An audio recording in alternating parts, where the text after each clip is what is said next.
നമസ്കാരം. പിണറായി വിജയനെ സൂര്യൻ എന്ന് വിശേഷിപ്പിച്ച് പാർട്ടി സെക്രട്ടറി.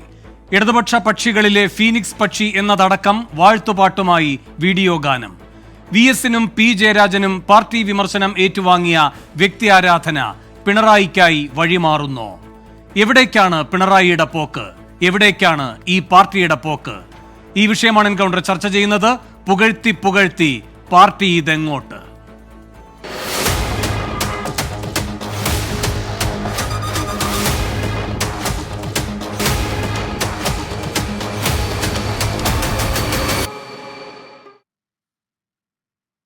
ഈ വിഷയത്തിൽ പ്രതികരിക്കാൻ കോൺഗ്രസ് നേതാവ് ജ്യോതികുമാർ ചാമക്കാല, സാമൂഹ്യ നിരീക്ഷകൻ MN കാരശ്ശേരി, അല്പസമയത്തിനകം രാഷ്ട്രീയ നിരീക്ഷകൻ ജോസഫ് C. മാത്യു, CPM സഹയാത്രികൻ അഡ്വക്കേറ്റ് BN ഹസ്കർ എന്നിവരും അതിഥികളായി പങ്കുചേരും. ആദ്യം ശ്രീ MN കാരശ്ശേരി, ഈ വാഴ്ത്തുപാട്ട് അങ്ങ് കേട്ടിരുന്നോ? അങ്ങേക്ക് എന്താണ് തോന്നിയത്?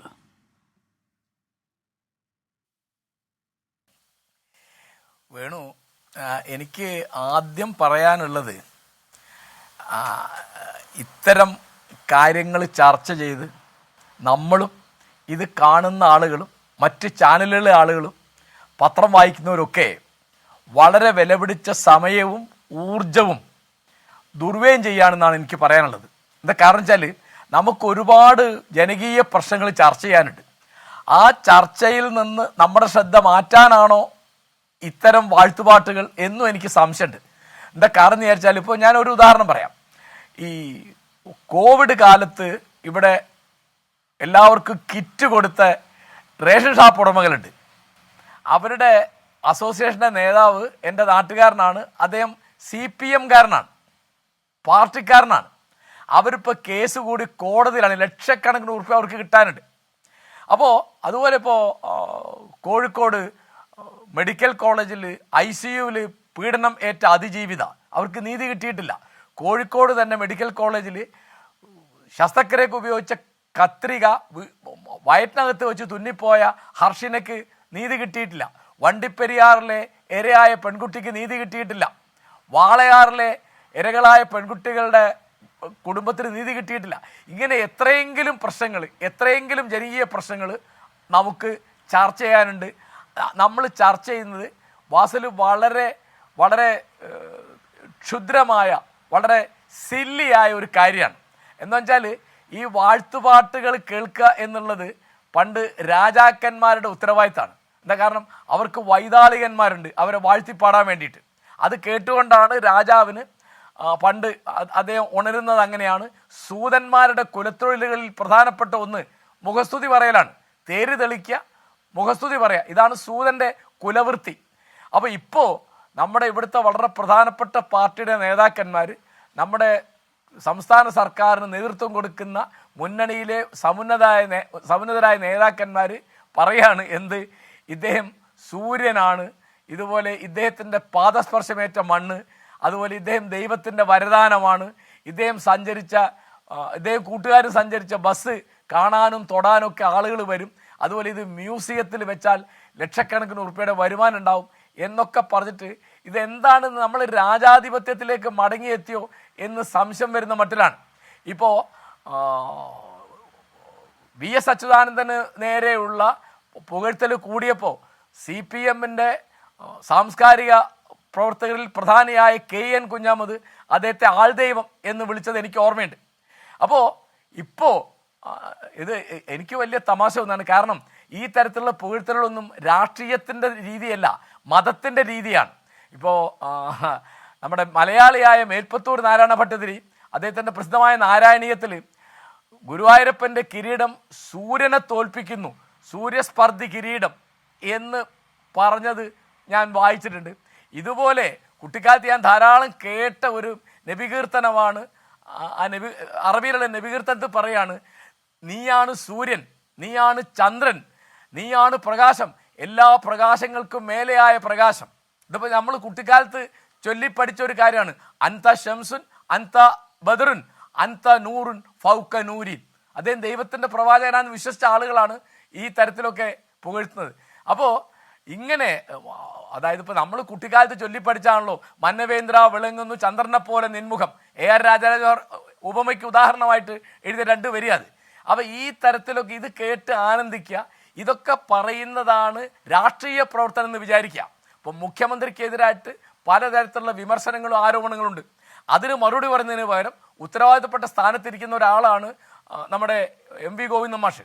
അദ്ദേഹം പറയണം, എന്താ പറയേണ്ടത്, ഈ കരിമണൽ ഖനനത്തിലുള്ള കമ്പനിയിൽ നിന്ന് മുഖ്യമന്ത്രി PV എന്ന് പറയുന്ന മുഖ്യമന്ത്രിയാണ് അല്ലെങ്കിൽ അല്ല, അദ്ദേഹം പൈസ വാങ്ങിയോ, അദ്ദേഹത്തിൻ്റെ മകള്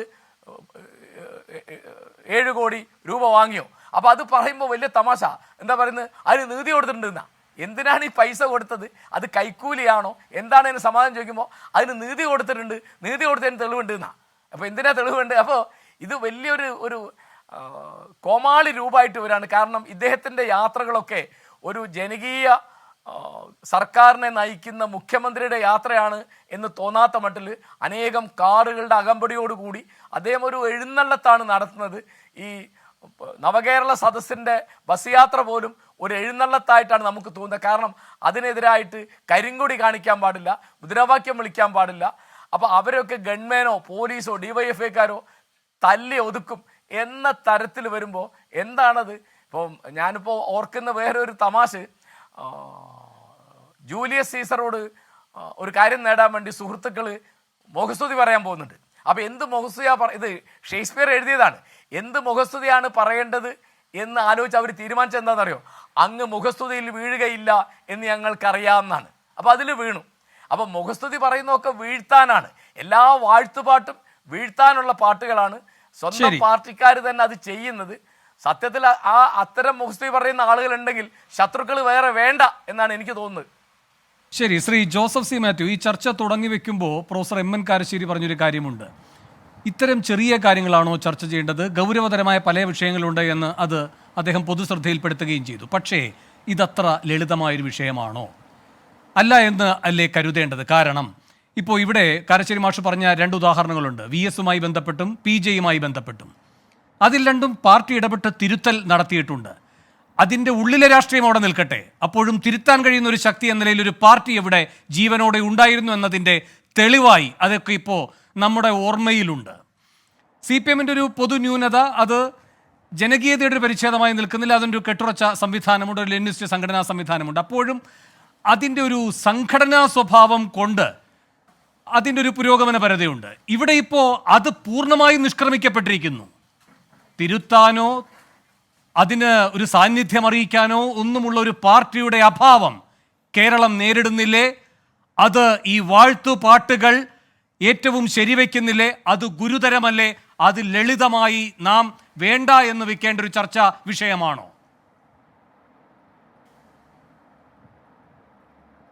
വേണു, ലളിതമാണെന്ന് ഞാൻ കരുതുന്നില്ല.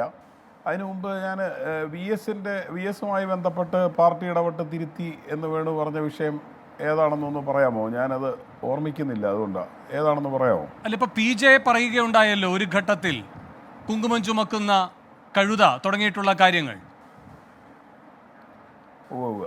അതെ അതെ അതെ അല്ല, പാർട്ടി ഇടപെട്ട് തിരുത്തി എന്ന് പറഞ്ഞതുകൊണ്ടാണ് ഞാനത് പറയാൻ കാര്യം. വ്യക്തിപരമായ അനുഭവങ്ങൾ അങ്ങനെ പറയുന്നത് എനിക്ക് വലിയ താല്പര്യമല്ലെങ്കിലും ഇരവിപേരൂർ ഏരിയ കമ്മിറ്റി എന്ന് പറയുന്ന പത്തനംതിട്ടയിലെ ഏരിയ കമ്മിറ്റിയുടെ ഓഫീസ് എന്ന് പറയുന്നത് ഞാനും കൂടി ഉൾപ്പെടുന്ന പ്രദേശത്തെ ഓഫീസാണ്. അതിൻ്റെ ഉദ്ഘാടനത്തിന് VS-നെ ക്ഷണിക്കാനായിട്ട് അവിടുത്തെ പാർട്ടി സഖാക്കൾ വന്നപ്പോൾ അദ്ദേഹം എന്തോ കാര്യം കൊണ്ട് അസൗകര്യം ആദ്യമേ പറഞ്ഞു. അപ്പോൾ അവർ നമ്മളോടും കൂടി ഒന്ന് സംസാരിക്കുമെന്ന് പറഞ്ഞതിൻ്റെ അടിസ്ഥാനത്തിൽ ഞാൻ അദ്ദേഹത്തോട് എൻ്റെയും കൂടി ഏരിയ കമ്മിറ്റി ഓഫീസാണ്, എല്ലാ കാലത്തും VS-ൻ്റെ പേര് ആ കല്ലിൽ വേണമെന്ന് അവർക്കൊരാഗ്രഹം, അതുകൊണ്ട് VS അത് ഉദ്ഘാടനം ചെയ്തുകൂടെ എന്ന് ഞാൻ ചോദിച്ചപ്പോൾ VS വളരെ അത്ഭുതത്തോടു കൂടി എന്നെ നോക്കിയിട്ട്, നിങ്ങൾ ഇങ്ങനെയാണോ പറയുന്നത്, മരിച്ചു കഴിഞ്ഞിട്ട് കല്ലിൽ പേരിരുന്നിട്ട് എന്താ കാര്യം എന്നാണ് എന്നോട് ചോദിച്ചത്. അതായത് തികഞ്ഞ ഭൗതികവാദിയായിരുന്ന VS-നെ സംബന്ധിച്ച് മരണത്തിന് ശേഷമുള്ള ഒരു പേര് എന്നൊക്കെ പറയുന്നത് വളരെ ഒരു ഘട്ടത്തിലല്ല, നിരവധി ഘട്ടങ്ങളിൽ അങ്ങനെയാണ് അദ്ദേഹം പ്രതികരിച്ചിട്ടുള്ളത്. അപ്പോൾ രാഷ്ട്രീയപരമായിട്ടുള്ള അദ്ദേഹത്തിൻ്റെ ഒരു ബോധ്യം അതായിരുന്നു. അദ്ദേഹത്തെ പ്രകീർത്തിച്ചിട്ടുണ്ട്, ഒരുപാട് കാര്യങ്ങൾ സംസാരിച്ചിട്ടുണ്ട്. അദ്ദേഹത്തിൻ്റെ പ്രവർത്തികൾ പറഞ്ഞുകൊണ്ടാണ്. മൂന്നാറിലെ കാര്യമായിരിക്കാം, സ്മാർട്ട് സിറ്റിയിൽ ഇടപെടലായിരിക്കാം, എൻഡോസൾഫാനായിരിക്കാം, പെമ്പിള ഒരുമയുടെ സമരത്തിലായിരിക്കാം, അതൊക്കെ എടുക്കുകയും അങ്ങനെ ബാക്കിയുള്ള നേതാക്കന്മാരിൽ നിന്ന് വ്യത്യസ്തനാണ് എന്നും പാർട്ടിയിലെ തന്നെ മറ്റ് നേതാക്കളിൽ നിന്ന് വ്യത്യസ്തനാണെന്നൊക്കെയുള്ള ഒരു കമ്പാരിസൺ പലരും ചെയ്തിട്ടുണ്ടാവും. അതിലെനിക്ക് തർക്കമില്ല. പക്ഷേ ഇതുപോലെ ഇദ്ദേഹം വളരെ സൗന്ദര്യം കൊണ്ട് തിളങ്ങുന്ന വ്യക്തിയാണെന്നും കാര്യരുമ്പിൻ്റെ കരുത്താണെന്നും ഇദ്ദേഹം ഞാൻ അടിച്ചാൽ താങ്ങമാട്ടെ എന്നൊക്കെ പറഞ്ഞിട്ട് VSൻ്റെ അടുത്തോട്ട് ചെന്നാൽ അദ്ദേഹം ഇറക്കി വിടുമായിരുന്നു എന്നാണ് ഞാൻ മനസ്സിലാക്കിയിട്ടുള്ളത്. അതുകൊണ്ടാണ് ഞാനത് എടുത്ത് ചോദിച്ചത്. നേരത്തെ കാരശ്ശേരി മാഷ് പറഞ്ഞ അതിൻ്റെ സ്പിരിറ്റ് ഞാൻ പൂർണ്ണമായിട്ട് ഉൾക്കൊള്ളുന്നു. മാഷ് പറഞ്ഞത് ഇവിടെ ഭരണപരമായിട്ടുള്ള ഒരുപാട് ഗുരുതരമായ പ്രശ്നങ്ങൾ നമ്മൾ നേരിടുന്നുണ്ട്. ICU പീഡന കേസൊക്കെ മാഷ് ചൂണ്ടിക്കാണിച്ചു. ഒന്ന് ആലോചിച്ച് നോക്കൂ, ഒരു ഇൻറ്റൻസീവ് കെയർ യൂണിറ്റിലേക്ക് നിങ്ങൾ ബന്ധുക്കൾ സംരക്ഷിച്ചാൽ പോരാ, ഇത് തീവ്രമായ പരിചരണം ആവശ്യമുണ്ട്, അതുകൊണ്ട് ഞങ്ങൾ ഏറ്റെടുക്കുന്നു എന്ന് പറഞ്ഞ് ആശുപത്രി ഏറ്റെടുക്കുകയാണ്. അതിനുള്ളിൽ വെച്ച് പീഡനം അനുഭവിച്ചാൽ പുറത്ത് ഭർത്താവിനെയോ ബന്ധുക്കളെയോ കാവലിരുത്തിയിട്ടാണ് ഈ അകത്തി തോന്നിവാസം നടക്കുന്നത്. ഇതിൻ്റെ ഉത്തരവാദി ആരാണ്? ഈ ചെയ്ത അറ്റൻഡറാണോ? ആർക്കാണ് ഇതിൻ്റെ ഉത്തരവാദിത്വം? അങ്ങനെ ആരോഗ്യവകുപ്പിന് ഉത്തരവാദിത്വം ഇല്ലാതെ ഒരു വകുപ്പല്ല ഞാൻ പറയുന്നത്, നിരവധി കസ്റ്റഡി മരണങ്ങൾ, ഒരുപാട് കാര്യങ്ങൾ. ഇത്തരം പരാജയങ്ങൾ നിൽക്കുമ്പോൾ അതിന് മറുപടി പറയാൻ ബാധ്യസ്ഥനായിട്ടുള്ള ഒരു ഭരണാധികാരി ശമ്പളം കൊടുക്കാൻ കഴിയാതിരിക്കുമ്പോൾ, പെൻഷൻ കൊടുക്കാൻ കഴിയാതിരിക്കുമ്പോൾ, ഇവിടുത്തെ സോഷ്യൽ സെക്യൂരിറ്റി പെൻഷൻ കൊടുക്കാൻ കഴിയാതിരിക്കുമ്പോൾ, അങ്ങനെയുള്ള സാഹചര്യത്തിൽ അതിന് ഉത്തരവാദിത്വം പറയേണ്ട ഒരു ഭരണാധികാരി ആ പരാജയത്തെ മറയ്ക്കാൻ വേണ്ടി വെറും ഇതുപോലത്തെ പൊയ് സ്തുതിപ്പാട്ടുകളുമായിട്ട് ഇറങ്ങുന്നു എന്നുള്ളതാണ് ഇതിൻ്റെ ഗൗരവം കൂടുതൽ വർദ്ധിപ്പിക്കുന്നത്. അപ്പോൾ അങ്ങനെ ഒരു ഇതിലേക്ക് പോകുന്നത് എന്തുകൊണ്ടാണ്? ഒന്ന്, തീർത്തും രാഷ്ട്രീയമില്ലാത്തതുകൊണ്ട് ഞാൻ ആദ്യം ചൂണ്ടിക്കാണിച്ചു പോലെ. രണ്ട്, ഭരണപരമായി ഉൾപ്പെടെയുള്ള വലിയ പരാജയങ്ങളെ ഇതുപോലെ പാഴ്മുറം കൊണ്ട് മറയ്ക്കാമോ എന്ന് ശ്രമിക്കാൻ വേണ്ടിയാണ് ഇത് രണ്ടാമത് ചെയ്തുകൊണ്ടിരിക്കുന്നത്. പിന്നെ ഈ മുകളിലേക്ക് വളരാനുള്ള പാത ഏതാണെന്ന് അന്വേഷിക്കുന്നവരെ സംബന്ധിച്ചിടത്തോളം ഈ സ്തുതിപ്പാട്ടുകൾ പാടി ആശ്രിതരായി ചുറ്റും നിൽക്കുന്നതാണ് രാഷ്ട്രീയത്തിൽ ക്ലൈംബ് ചെയ്യാൻ, പാർട്ടിക്കുള്ളിൽ ക്ലൈംബ് ചെയ്യാനായിട്ട് മുകളിലേക്ക് കയറാനുള്ള ഏറ്റവും വലിയ മാർഗം എന്ന് തിരിച്ചറിഞ്ഞാൽ പിന്നെ അത് സംഭവിക്കുക സ്വാഭാവികമാണ്. അതില്ലാത്തവർ പിന്തള്ളപ്പെടുന്നിടത്ത് ഇത് സംഭവിക്കുക സ്വാഭാവികമാണ്. ഇതിപ്പോൾ തുടങ്ങിയതല്ല വേണു. ഇത് വ്യക്തിയാണോ പാർട്ടിയാണോ വലുത് എന്നുള്ള ചർച്ചയുടെ ബന്ധത്തിൽ ഞാൻ നേരത്തെ പറഞ്ഞതുപോലെ അദ്ദേഹത്തിൻ്റെ ചെയ്തികളെ അദ്ദേഹം ചെയ്യുന്നു, പാർട്ടിയിലെ പല നേതാക്കന്മാരും പിറകോട്ട് വഴിക്കുമ്പോഴും അതിൽ നിന്ന് VS വിട്ടുവീഴ്ചയില്ലാതെ മുന്നോട്ട് പോകുന്നു എന്നുള്ള വ്യാഖ്യാനം പാർട്ടി വിരുദ്ധമാണെന്നും അതൊരു വ്യക്തിയെ വളർത്തുകയാണെന്നും പാർട്ടിക്ക് എതിരായി വളർത്തുകയാണെന്നും പറഞ്ഞ് സംസാരിച്ചു കൊണ്ടിരുന്ന പാർട്ടി സെക്രട്ടറിയാണ് ശ്രീ പിണറായി വിജയൻ. ബക്കറ്റിലെ വെള്ളമൊക്കെ നമുക്ക് ഓർമ്മയുണ്ട്. ഈ ബക്കറ്റിലെ വെള്ളം ഇന്നത്തെ സാഹചര്യത്തിൽ നിങ്ങളൊന്ന് ആലോചിച്ച് നോക്കൂ, ആരദ്ദേഹത്തോട് പറയും? അപ്പോൾ ഈ ഇങ്ങനത്തെ പ്രസ്താവനകളെല്ലാം നടത്തിക്കൊണ്ടിരുന്ന സമയത്ത് നിങ്ങൾ ഇപ്പോൾ കൂടംകുളം വിഷയത്തിൽ പാർട്ടിയുടെ അഖിലേന്ത്യാ നേതൃത്വം എടുത്ത നിലപാടിന് പോലും വിരുദ്ധമായിട്ട് VS അദ്ദേഹത്തിൻ്റെ ഒരു ബോധ്യവുമായി മുന്നോട്ട് പോയി. അപ്പോൾ അതിൽ VSനെ പാർട്ടി നടപടി നേരിടേണ്ടി വന്നു, ശാസിക്കപ്പെട്ടു. VS അത് ഉൾക്കൊണ്ടു, അടങ്ങിയിരിക്കുന്നു. ഇത് നമ്മൾ പല പ്രാവശ്യം കണ്ടു. ഇത്തരം കാര്യങ്ങളെയാണ് ഈ വ്യക്തിപരമായിട്ടുള്ള മേന്മയ്ക്ക് വേണ്ടി അദ്ദേഹം ചെയ്യുന്നു എന്ന് പറഞ്ഞു. അദ്ദേഹത്തിന് ബോധ്യമുള്ള, രാഷ്ട്രീയമായി ശരിയെന്ന് എൻ്റെ അഭിപ്രായത്തിലെങ്കിലും പിൽക്കാലത്ത് ബോധ്യപ്പെട്ടിട്ടുള്ള പല വിഷയങ്ങളിൽ അദ്ദേഹം ഒരു ഉറച്ച നിലപാടെടുത്തു. കളക്റ്റീവായിട്ടുള്ള തീരുമാനത്തിന് വിരുദ്ധമായി അദ്ദേഹം നിലപാടെടുക്കുന്നു എന്നുള്ളതാണ് അദ്ദേഹത്തിൽ ആരോപിക്കപ്പെട്ട ഏക കുറ്റം. ഇതങ്ങനെയല്ല. ഇത് ഞാൻ പറഞ്ഞത് ശ്രീ പിണറായി വിജയൻ സെക്രട്ടറി സ്ഥാനത്തിരിക്കുമ്പോൾ പോലും ഇതുപോലെ ചെയ്തിട്ടുണ്ട്. ഇപ്പം ഉദാഹരണത്തിന് മൂന്നാർ ഓപ്പറേഷൻ്റെ സമയത്ത് അന്ന് സഹോ പിണറായി വിജയൻ പാർട്ടി സെക്രട്ടറി എന്നുള്ളതിൽ മാധ്യമങ്ങളോട് പറഞ്ഞത് ഇത് ഏതെങ്കിലും ഒരു വ്യക്തിയുടെ തീരുമാനമാണ്, അല്ലാതെ പാർട്ടി കളക്റ്റീവായിട്ട് എടുത്തൊരു തീരുമാനമല്ല എന്ന് കരുതുന്ന ആരെങ്കിലും ഉണ്ടെങ്കിൽ നിങ്ങൾക്ക് നല്ല നമസ്കാരം എന്നാണ് പറഞ്ഞത്. പക്ഷെ പിന്നീട് എന്താ നിലപാട് മാറിയത് എങ്ങനെയാണ്? അപ്പോൾ പാർട്ടി കളക്റ്റീവായിട്ട് എടുത്തൊരു തീരുമാനത്തിന് വിരുദ്ധമായി അവിടുത്തെ ഒരു ജില്ലാ കമ്മിറ്റിയിലെ ഒരു പ്രബല വിഭാഗത്തെ വിഭാഗീയമായി കൂടെ നിർത്താൻ വേണ്ടി കമ്മിറ്റി എടുത്ത തീരുമാനത്തിന് വിരുദ്ധമായി പാർട്ടി സെക്രട്ടറി തന്നെ സംസാരിക്കുന്നു. VSൻ്റെ സ്ഥാനാർത്ഥിത്വ പ്രശ്നത്തിൽ നമ്മൾ 2 വട്ടം കണ്ടതാണ്. എങ്ങനെയാണ് തീരുമാനം എടുത്തതെന്ന് നമ്മൾ കണ്ടതാണ്. കേരളത്തിലെ ജനങ്ങളുടെ ബോധ്യം ഇത് ന്യൂനപക്ഷ വിരുദ്ധനും വികസന വിരുദ്ധനും ഒക്കെ ആയതുകൊണ്ട് മത്സരിച്ചാൽ തോറ്റുപോകുമെന്നാണ് പാർട്ടിയുടെ അഭിപ്രായം എന്ന് അങ്ങോട്ട് പറഞ്ഞു. പക്ഷേ പാർട്ടിയുടെ കേന്ദ്ര നേതൃത്വം സംസ്ഥാന കമ്മിറ്റിയിൽ അന്വേഷിച്ചപ്പം തീരുമാനം മറ്റൊന്നായത് നിങ്ങൾ കണ്ടില്ലേ? അപ്പോൾ ഇത് ഞാൻ പറയുന്നത് ഇവിടുത്തെ പാർട്ടിയുടെ ബോധ്യമല്ലാത്ത കാര്യങ്ങൾ ഇങ്ങനെ പറയുകയും ബോധ്യപ്പെടുത്തുകയും ചെയ്യുന്ന സെക്രട്ടറി സ്ഥാനത്തിരുന്നു കൊണ്ട് വ്യക്തിപരമായ കാര്യങ്ങൾക്ക് വേണ്ടി അദ്ദേഹം ശ്രമിച്ചിരുന്നു എന്നുള്ളതാണ് നമ്മുടെ ആക്ഷേപം അന്നുണ്ടായിരുന്ന അന്ന് മുതലേ നമ്മളിത് പറഞ്ഞുകൊണ്ടിരുന്നതാണ്. അതിന് പിണറായി വിരുദ്ധൻ എന്നൊക്കെ ഇവർ പറയാറുണ്ട്. അത് ശരിയുമായിരിക്കാം. അപ്പോൾ ഇങ്ങനത്തെ കാര്യങ്ങളിൽ അന്നും അദ്ദേഹം ഇതുപോലെ വ്യക്തിപരത അദ്ദേഹത്തിൻ്റെ പ്രവർത്തന രീതിയിലുണ്ടായിരുന്നു. പക്ഷേ അന്നുള്ള പ്രത്യേകത എന്ന് പറഞ്ഞാൽ പാർട്ടി എന്ന് പറഞ്ഞാൽ സെക്രട്ടറി ആണെന്നും സെക്രട്ടറി പറയുന്നതാണ് പാർട്ടിയുടെ അഭിപ്രായമെന്നും പാർട്ടി സ്ഥിരമായിട്ട് പറയാറുള്ളതാണ്. കഴിഞ്ഞ ദിവസവും ഗോവിന്ദൻ മാഷ് അത് പറയുന്നത് നമ്മൾ കേട്ടതാണ്. പക്ഷേ അപ്പോൾ അതുകൊണ്ട് തന്നെ പാർട്ടിക്ക് വേണ്ടി ജി സുധാകരൻ പറഞ്ഞത് ഓർമ്മിക്കുന്നുണ്ടാവും, പാർട്ടിക്ക് വേണ്ടി ഞങ്ങൾ മരിക്കും, പാർട്ടി എന്ന് പറഞ്ഞാൽ സെക്രട്ടറിയാണ്. പക്ഷേ പിണറായി വിജയൻ മുഖ്യമന്ത്രിയായപ്പോൾ പാർട്ടി എന്ന് പറയുന്നത് മുഖ്യമന്ത്രിയായി മാറി. ഇപ്പോൾ പാർട്ടി സെക്രട്ടറി ആയിരുന്ന കോടിയേരി ബാലകൃഷ്ണൻ, നിങ്ങൾ ചെങ്ങന്നൂർ ഉപതെരഞ്ഞെടുപ്പിൻ്റെ സമയത്ത് മെത്രാന്മാരെ സന്ദർശിക്കാൻ വരുമ്പോഴത്തെ ആ ഒരു ഫോട്ടോഗ്രാഫ് മാത്രം നിങ്ങൾ പരിശോധിച്ചാൽ മതി. 3 പേർക്ക് ഇരിക്കാവുന്ന ഒരു സോഫയിൽ 3 അച്ഛന്മാരോടൊപ്പം പാർട്ടി സെക്രട്ടറി ഇരിക്കുകയാണ്. മുഖ്യമന്ത്രിയും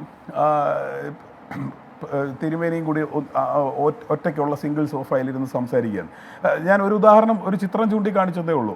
ഇപ്പോൾ ഗോവിന്ദൻ മാഷ് എന്താ പറയുന്നത്, ഇദ്ദേഹം സൂര്യനാണ്, അടുത്ത് ചെല്ലുന്നവരെല്ലാം എന്താ കരിഞ്ഞു പോകുമെന്ന്.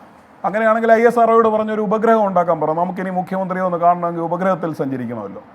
ഇങ്ങനെ ഓരോന്ന്, ദൈവം നൽകിയ വരദാനം, പാദസ്പർശമേറ്റ മണ്ണ്, സൂര്യൻ, നിരവധി കാര്യങ്ങൾ ഞാൻ ആവർത്തിക്കുന്നില്ല. യാതൊരു ഉളുപ്പുമില്ലാതെ ഒരു വ്യക്തിപൂജ നടത്തിക്കൊണ്ടിരിക്കുകയാണ്. അപ്പോൾ ചെന്താരകത്തെക്കുറിച്ച് പറഞ്ഞപ്പോൾ ഉള്ളായിരുന്ന പൊട്ടിത്തെറി എവിടെ പോയി? ഇലക്ഷൻ്റെ തലേ ദിവസം VSൻ്റെ ഫോട്ടോ വെച്ച് പ്രിൻ്റ് ചെയ്തതിനെക്കുറിച്ച് ഒരു കമ്മ്യൂണിസ്റ്റ് രീതി ഇതല്ല എന്ന് ഇലക്ഷൻ കഴിയുന്നിടം വരെ പോലും കാത്തിരിക്കാതെ ഒരു ഇലക്ഷൻ റിസൾട്ടിനെ പോലും ബാധിക്കുന്ന തരത്തിൽ സെക്രട്ടറി സ്ഥാനത്തിരുന്നു കൊണ്ട് സംസാരിച്ച ആളല്ലേ ശ്രീ പിണറായി വിജയൻ. ഇന്നിത് എവിടെ പോയി? ഈ സംസ്ഥാനത്തൊട്ടാകെ എങ്ങനെയാണ് പോസ്റ്ററുകൾ പ്രിൻ്റ് ചെയ്യുന്നതെന്ന് നിങ്ങൾ ആലോചിച്ച് നോക്കൂ. എങ്ങനെയാണ് ഈ വാഴ്ത്തുപാട്ടുകൾ ഇറങ്ങുന്നതെന്ന് നിങ്ങൾ ആലോചിച്ച് നോക്കൂ. ഇവിടെ ഒരു ദൈവ നിർമ്മിതിയാണ് നടന്നുകൊണ്ടിരിക്കുന്നത്. ഇതാണ് ഞാൻ കഴിഞ്ഞ ദിവസത്തെ ചർച്ചയിലും പറഞ്ഞത്. നമ്മളിൽ ആരോപിക്കുന്ന കുറ്റം ദൈവനിന്ദയാണ്. അതിനൊരു ശിക്ഷയേ ഉള്ളൂ എന്നാണ് ഇവർ പറഞ്ഞുകൊണ്ടിരിക്കുന്നത്. അപ്പോൾ അങ്ങനെ ഒരു ദൈവത്തെ സൃഷ്ടിച്ചുകൊണ്ട് ഇവിടെ ഇരിക്കുകയാണ് ഇവർ പ്രത്യയശാസ്ത്രപരമായിട്ടോ രാഷ്ട്രീയമായിട്ടോ ഉള്ള ഒരു കാര്യവുമില്ല. ഭരണപരമായിട്ടുള്ള മുഴുവൻ പരാജയങ്ങളെയും ഇതുകൊണ്ട് മറയ്ക്കാമെന്ന് അവർ വിചാരിക്കുന്നു. ഇത് നമ്മുടെ വിധിയാണ് എന്നും ദൈവം ഇങ്ങനെയാണ് ഇച്ഛിച്ചത് എന്നും കണ്ടുകൊണ്ട് നമ്മൾ ഇതിന് വഴങ്ങിക്കൊള്ളണം എന്നുള്ള ഒരു കാര്യമാണ് ആവർത്തിച്ച് പറഞ്ഞുകൊണ്ടിരിക്കുന്നതെന്നാണ് ഞാൻ മനസ്സിലാക്കുന്നത്. വേണം. ശരി, ശ്രീ ജ്യോതികുമാർ ചാമക്കാല, ഇവിടെ ഇപ്പോൾ ലോക്സഭാ തെരഞ്ഞെടുപ്പിൻ്റെ ഘട്ടമാണ്. അതുകൊണ്ട് മുഖ്യമന്ത്രിയെ കേന്ദ്രീകരിച്ചുകൊണ്ട് തന്നെ അതിൻ്റെ പ്രചാരണം നടക്കട്ടെ, അത്തരമൊരു രാഷ്ട്രീയ തീരുമാനത്തിലേക്ക് CPM കടക്കുന്നു. അതിൻ്റെ ഭാഗമായൊക്കെയാണ് ഇപ്പോൾ നിഷ്കളങ്കം തിരുവനന്തപുരത്തെ ഏതെങ്കിലും ആളുകൾക്ക് പ്രത്യേകിച്ചൊരു ആരാധന തോന്നിയപ്പോൾ ഉണ്ടാക്കിയൊരു വീഡിയോ ഗാനം എന്നൊക്കെ പറഞ്ഞു വരുന്ന ഇത്തരം കാര്യങ്ങൾ. പക്ഷേ അതിൻ്റെ സ്വീകാര്യത അങ്ങ് നോക്കിയിട്ടുണ്ടല്ലോ, ഏതാണ്ട് 4 മില്യണിലേക്ക് ഇപ്പോൾ അതിൻ്റെ വ്യൂവർഷിപ്പ് എത്തുകയുമാണ്. അപ്പോൾ ഒരു രാഷ്ട്രീയ സ്വീകാര്യത അതിന് കിട്ടുന്നു എന്ന് കരുതുന്നുണ്ടോ നിങ്ങൾ?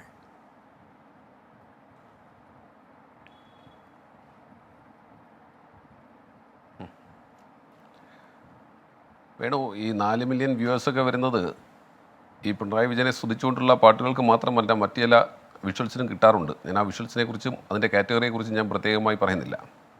ഇവിടെ നമ്മുടെ മുമ്പിലുള്ള വിഷയം എന്താണ്? ഞാൻ ഈ ചർച്ച ആരംഭിക്കുന്നത് ഈ 2022 ഫെബ്രുവരി മാസം 28-ാം തീയതി 2022 ഫെബ്രുവരി മാസം 28-ാം തീയതി CPMൻ്റെ സംസ്ഥാന സമ്മേളനം എറണാകുളത്ത് ആരംഭിക്കുന്നതിന് ഏതാനും ദിവസങ്ങൾക്ക് മുമ്പ് തിരുവനന്തപുരത്ത് നടത്തിയ ഒരു പത്രസമ്മേളനത്തിലെ ഏതാണ്ട് 2 വാചകങ്ങൾ ഉദ്ധരിച്ചുകൊണ്ടാണ് ശ്രീ കോടിയേരി ബാലകൃഷ്ണൻ എന്ന് പറഞ്ഞത്. പാർട്ടിയിൽ വ്യക്തിപൂജ അനുവദിക്കില്ല. 2022 2022 ഫെബ്രുവരി മാസത്തിൽ 2 വർഷം ആകാൻ പോകുന്നേ ഉള്ളൂ. നേതാക്കളെ പ്രശംസിക്കുന്ന പാട്ടുകൾ പാർട്ടിയുടേതല്ല. ഇത് രണ്ടും ആ പിണറായി വിജയൻ്റെ സ്റ്റേറ്റ്മെൻറ്റിൽ വന്നിട്ടുള്ള 2 വാചകങ്ങളാണ്. അതിനാധാരമായ കാര്യം താങ്കൾക്കറിയാം. തിരുവനന്തപുരം ജില്ലാ സമ്മേളനവുമായി ബന്ധപ്പെട്ട് അഖിലേന്ത്യാ മഹിളാ അസോസിയേഷൻ, അഖിലേന്ത്യാ ജനാധിപത്യ മഹിളാ അസോസിയേഷൻ്റെ പറയുന്നത് പാറശാല ഏരിയ കമ്മിറ്റി നടത്തിയ ഒരു മെഗാ തിരുവാതിര. ആ മെഗാ തിരുവാതിര ചെറുവാരക്കോണത്ത് CSI സ്കൂളിലാണ് നടന്നത്. ആ മെഗാ തിരുവാതിരയിൽ ഉദ്ഘാടനം ചെയ്തത് അഥവാ പങ്കെടുത്തത് MA ബേബിയും അന്നത്തെ ജില്ലാ സെക്രട്ടറിയായ പൊളിറ്റ് ബ്യൂറോ അംഗം MA ബേബിയും അന്നത്തെ ജില്ലാ സെക്രട്ടറിയായ ആനാവൂർ നാഗപ്പനുമാണ്. ആ മെഗാ തിരുവാതിരയിലെ വാചകങ്ങളൊക്കെ നമ്മൾ കേട്ടതാണ്. ഒരു വാചകം ഞാൻ വീണ്ടും ആവർത്തിക്കാം. നമ്മളൊക്കെ കേട്ടുകൊണ്ടിരിക്കുന്ന ഈ കാരണഭൂതൻ, ഇന്നീ പാർട്ടി ലോകമെങ്ങും ശോഭിച്ചിടും, കാരണഭൂതൻ പിണറായി വിജയൻ എന്ന സഖാവ് തന്നെ എന്ന് തുടങ്ങിയ ആ തിരുവാതിരപ്പാട്ട് നമ്മൾ കേട്ടതാണ്. അതിനെ തുടർന്നാണ് ശ്രീ കോടിയേരി ബാലകൃഷ്ണൻ ഇത്തരത്തിലൊരു സ്റ്റേറ്റ്മെൻറ്റുമായി വന്നത്. അതിനുശേഷം നമുക്കറിയാം 2017 P ജയരാജനുമായി ബന്ധപ്പെട്ട് അദ്ദേഹത്തെ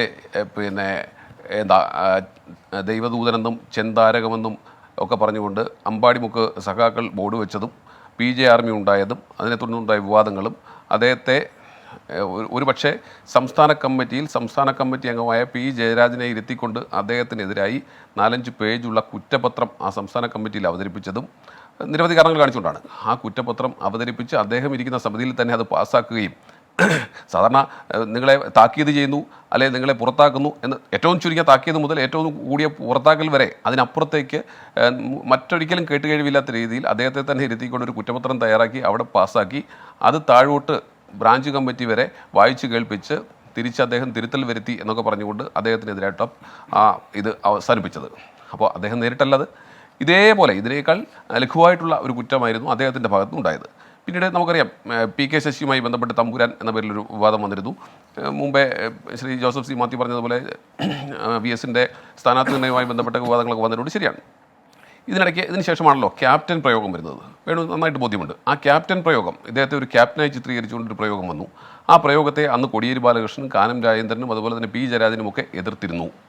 എന്നാൽ അന്ന് സംസ്ഥാന സെക്രട്ടറിയുടെ ചുമതല വഹിച്ചിരുന്ന A. വിജയരാഘവൻ അതിനെ അനുകൂലിക്കുകയും ഒക്കെ ചെയ്തു.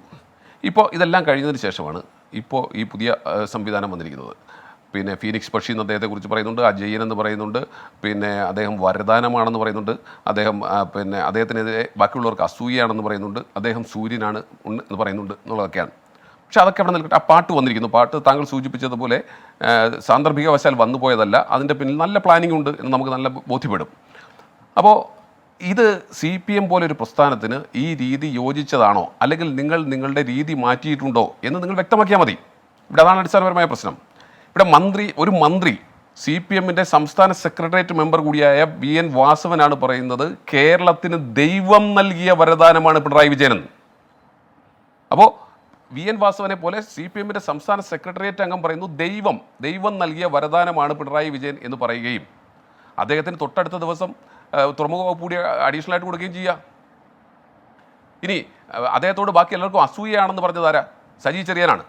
ആ സജി ചെറിയാനോട് പിന്നെ എങ്ങനെയാണ് പ്രതികരിച്ചത്? സജി ചെറിയാൻ്റെ സിനിമാ വകുപ്പ് സജി ചെറിയാൻ തന്നെ നിലനിർത്തി. KB ഗണേഷ് കുമാർ ഒരു സിനിമാ നടൻ കൂടിയായിട്ടും അദ്ദേഹം മുമ്പ് അദ്ദേഹം കൈകാര്യം ചെയ്തിരുന്ന വകുപ്പായിട്ട് പോലും അദ്ദേഹം ചോദിച്ചിട്ട് അത് കൊടുത്തില്ല. സജി ചെറിയാൻ നിലനിർത്തി. എന്താണ്?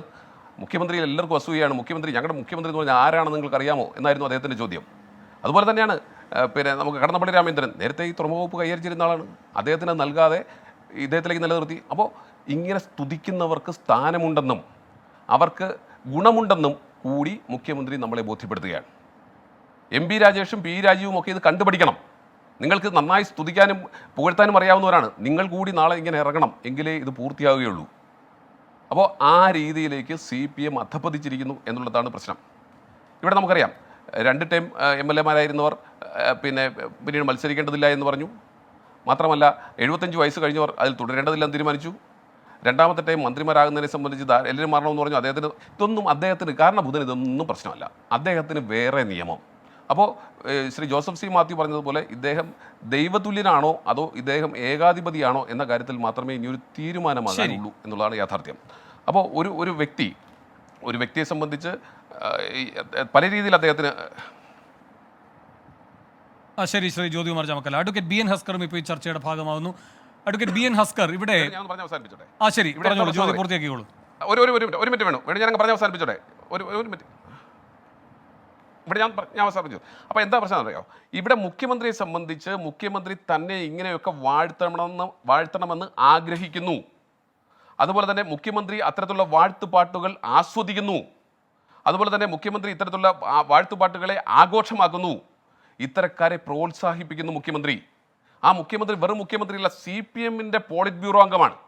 CPMൻ്റെ പോളിറ്റ് ബ്യൂറോ അംഗം ഇത്തരത്തിൽ വാഴ്ത്തുപാട്ടുകളെ പ്രോത്സാഹിപ്പിക്കുക കൂടി ചെയ്യാണ്. ഇവിടെ തിരുത്തൽ ശക്തിയാകേണ്ടത് ആരൊക്കെയാണ്? ഇവിടെ തിരുത്തൽ ശക്തിയാകേണ്ടത് ഒരു MA ബേബിയെ പോലെയുള്ളവർ, അല്ലെ തോമസ് ഐസക്കിനെ പോലെയുള്ളവർ, അല്ലെ നമ്മുടെ സ്റ്റൈലജ് ടീച്ചറിനെ പോലെയുള്ളവർ. അവരൊക്കെ തിരുത്തൽ ശക്തിയാകേണ്ട സ്ഥാനത്ത് ഇനി എന്തെങ്കിലും അവശേഷിക്കുന്ന അപ്പക്കഷ്ണങ്ങൾ കിട്ടുമോ എന്നുള്ളത് കൊണ്ട് അവർ മൗനം പാലിക്കുന്നു. അപ്പോൾ ഇത് രാജാവ് നഗ്നനാണ് എന്ന് പരസ്യമായി പറയുവാൻ തൻ്റെ ഇടമുള്ള ഒരാൾ പോലും ആ പാർട്ടിയിൽ ഇല്ലാത്ത സ്ഥിതിയിലേക്ക് എത്തിയിരിക്കുന്നു. DYFI മിണ്ടുന്നില്ല, SFI മിണ്ടുന്നില്ല, സംസ്ഥാന കമ്മിറ്റി അംഗങ്ങൾ മിണ്ടുന്നില്ല. സംസ്ഥാന സെക്രട്ടറിയിലുള്ളവർ മിണ്ടുന്നില്ല, കേന്ദ്ര കമ്മിറ്റി അംഗങ്ങൾ മിണ്ടുന്നില്ല, പോളിറ്റ് ബ്യൂറോ മിണ്ടുന്നില്ല, അഖിലേന്ത്യാ ജനറൽ സെക്രട്ടറി മിണ്ടുന്നില്ല. ഇവർക്കാർക്കും മിണ്ടാൻ കഴിയാത്ത രീതിയിൽ ഏകാധിപതിയായി പിണറായി വിജയൻ അവതരിച്ചിരിക്കുന്നു. അത് ആ പാർട്ടിയുടെ അവസാനത്തിൻ്റെ ആരംഭമാണ് എന്ന കാര്യത്തിൽ ഒരു തർക്കവും വേണ്ട. ശരി, അഡ്വക്കേറ്റ് ബി എൻ ഹസ്കർ, ഇവിടെ ജ്യോതി തുടങ്ങി വെച്ചപ്പോൾ ഉദ്ധരിച്ച പാർട്ടി രേഖയുണ്ടല്ലോ, അത് എന്തുകൊണ്ടാണ് പിണറായി വിജയനുമായി ബന്ധപ്പെട്ട കാര്യങ്ങൾക്ക് ബാധകമാകാതിരിക്കുന്നത്? ഈ വിപ്ലവ തിരുവാതിരയൊക്കെ വലിയ വിമർശനങ്ങൾക്ക് വഴിവെച്ചതാണ്. പക്ഷേ ഈ കോവിഡ് നിയമലംഘനവുമായി ബന്ധപ്പെട്ടൊരു കേസ് പേരിനെടുത്തല്ലാതെ അതിൻ്റെ മേൽ തുടർ നടപടികൾ ഉണ്ടായില്ല, പാർട്ടി തലത്തിലുള്ള അന്വേഷണവും ഉണ്ടായില്ല. ഇപ്പോൾ PG ആർമിയുമായി ബന്ധപ്പെട്ടാണെങ്കിൽ ഒരു 3 അംഗ കമ്മീഷനെങ്കിലും വെച്ചു. പിന്നീട് വ്യക്തിപ്രഭാവം വർദ്ധിപ്പിക്കുന്നതിൻ്റെ ഭാഗമായി PG അതിൽ പങ്കാളിയായിട്ടില്ല എന്ന കണ്ടെത്തലിൻ്റെ അടിസ്ഥാനത്തിൽ പിന്നെ PG ആർമിയുടെ സ്വഭാവത്തെ മാറ്റുക എന്ന നടപടികൾ ഉണ്ടാകുന്നത് നാം കണ്ടതാണ്. അപ്പോൾ പക്ഷപാതപരമായ നീക്കങ്ങൾ മാത്രം ഇത്തരം കാര്യങ്ങൾക്കുണ്ടാകുന്നു എന്ന വിമർശനത്തിന് ഇത് വഴിവെക്കുന്നതിൻ്റെ ഉത്തരം ആര് നൽകും?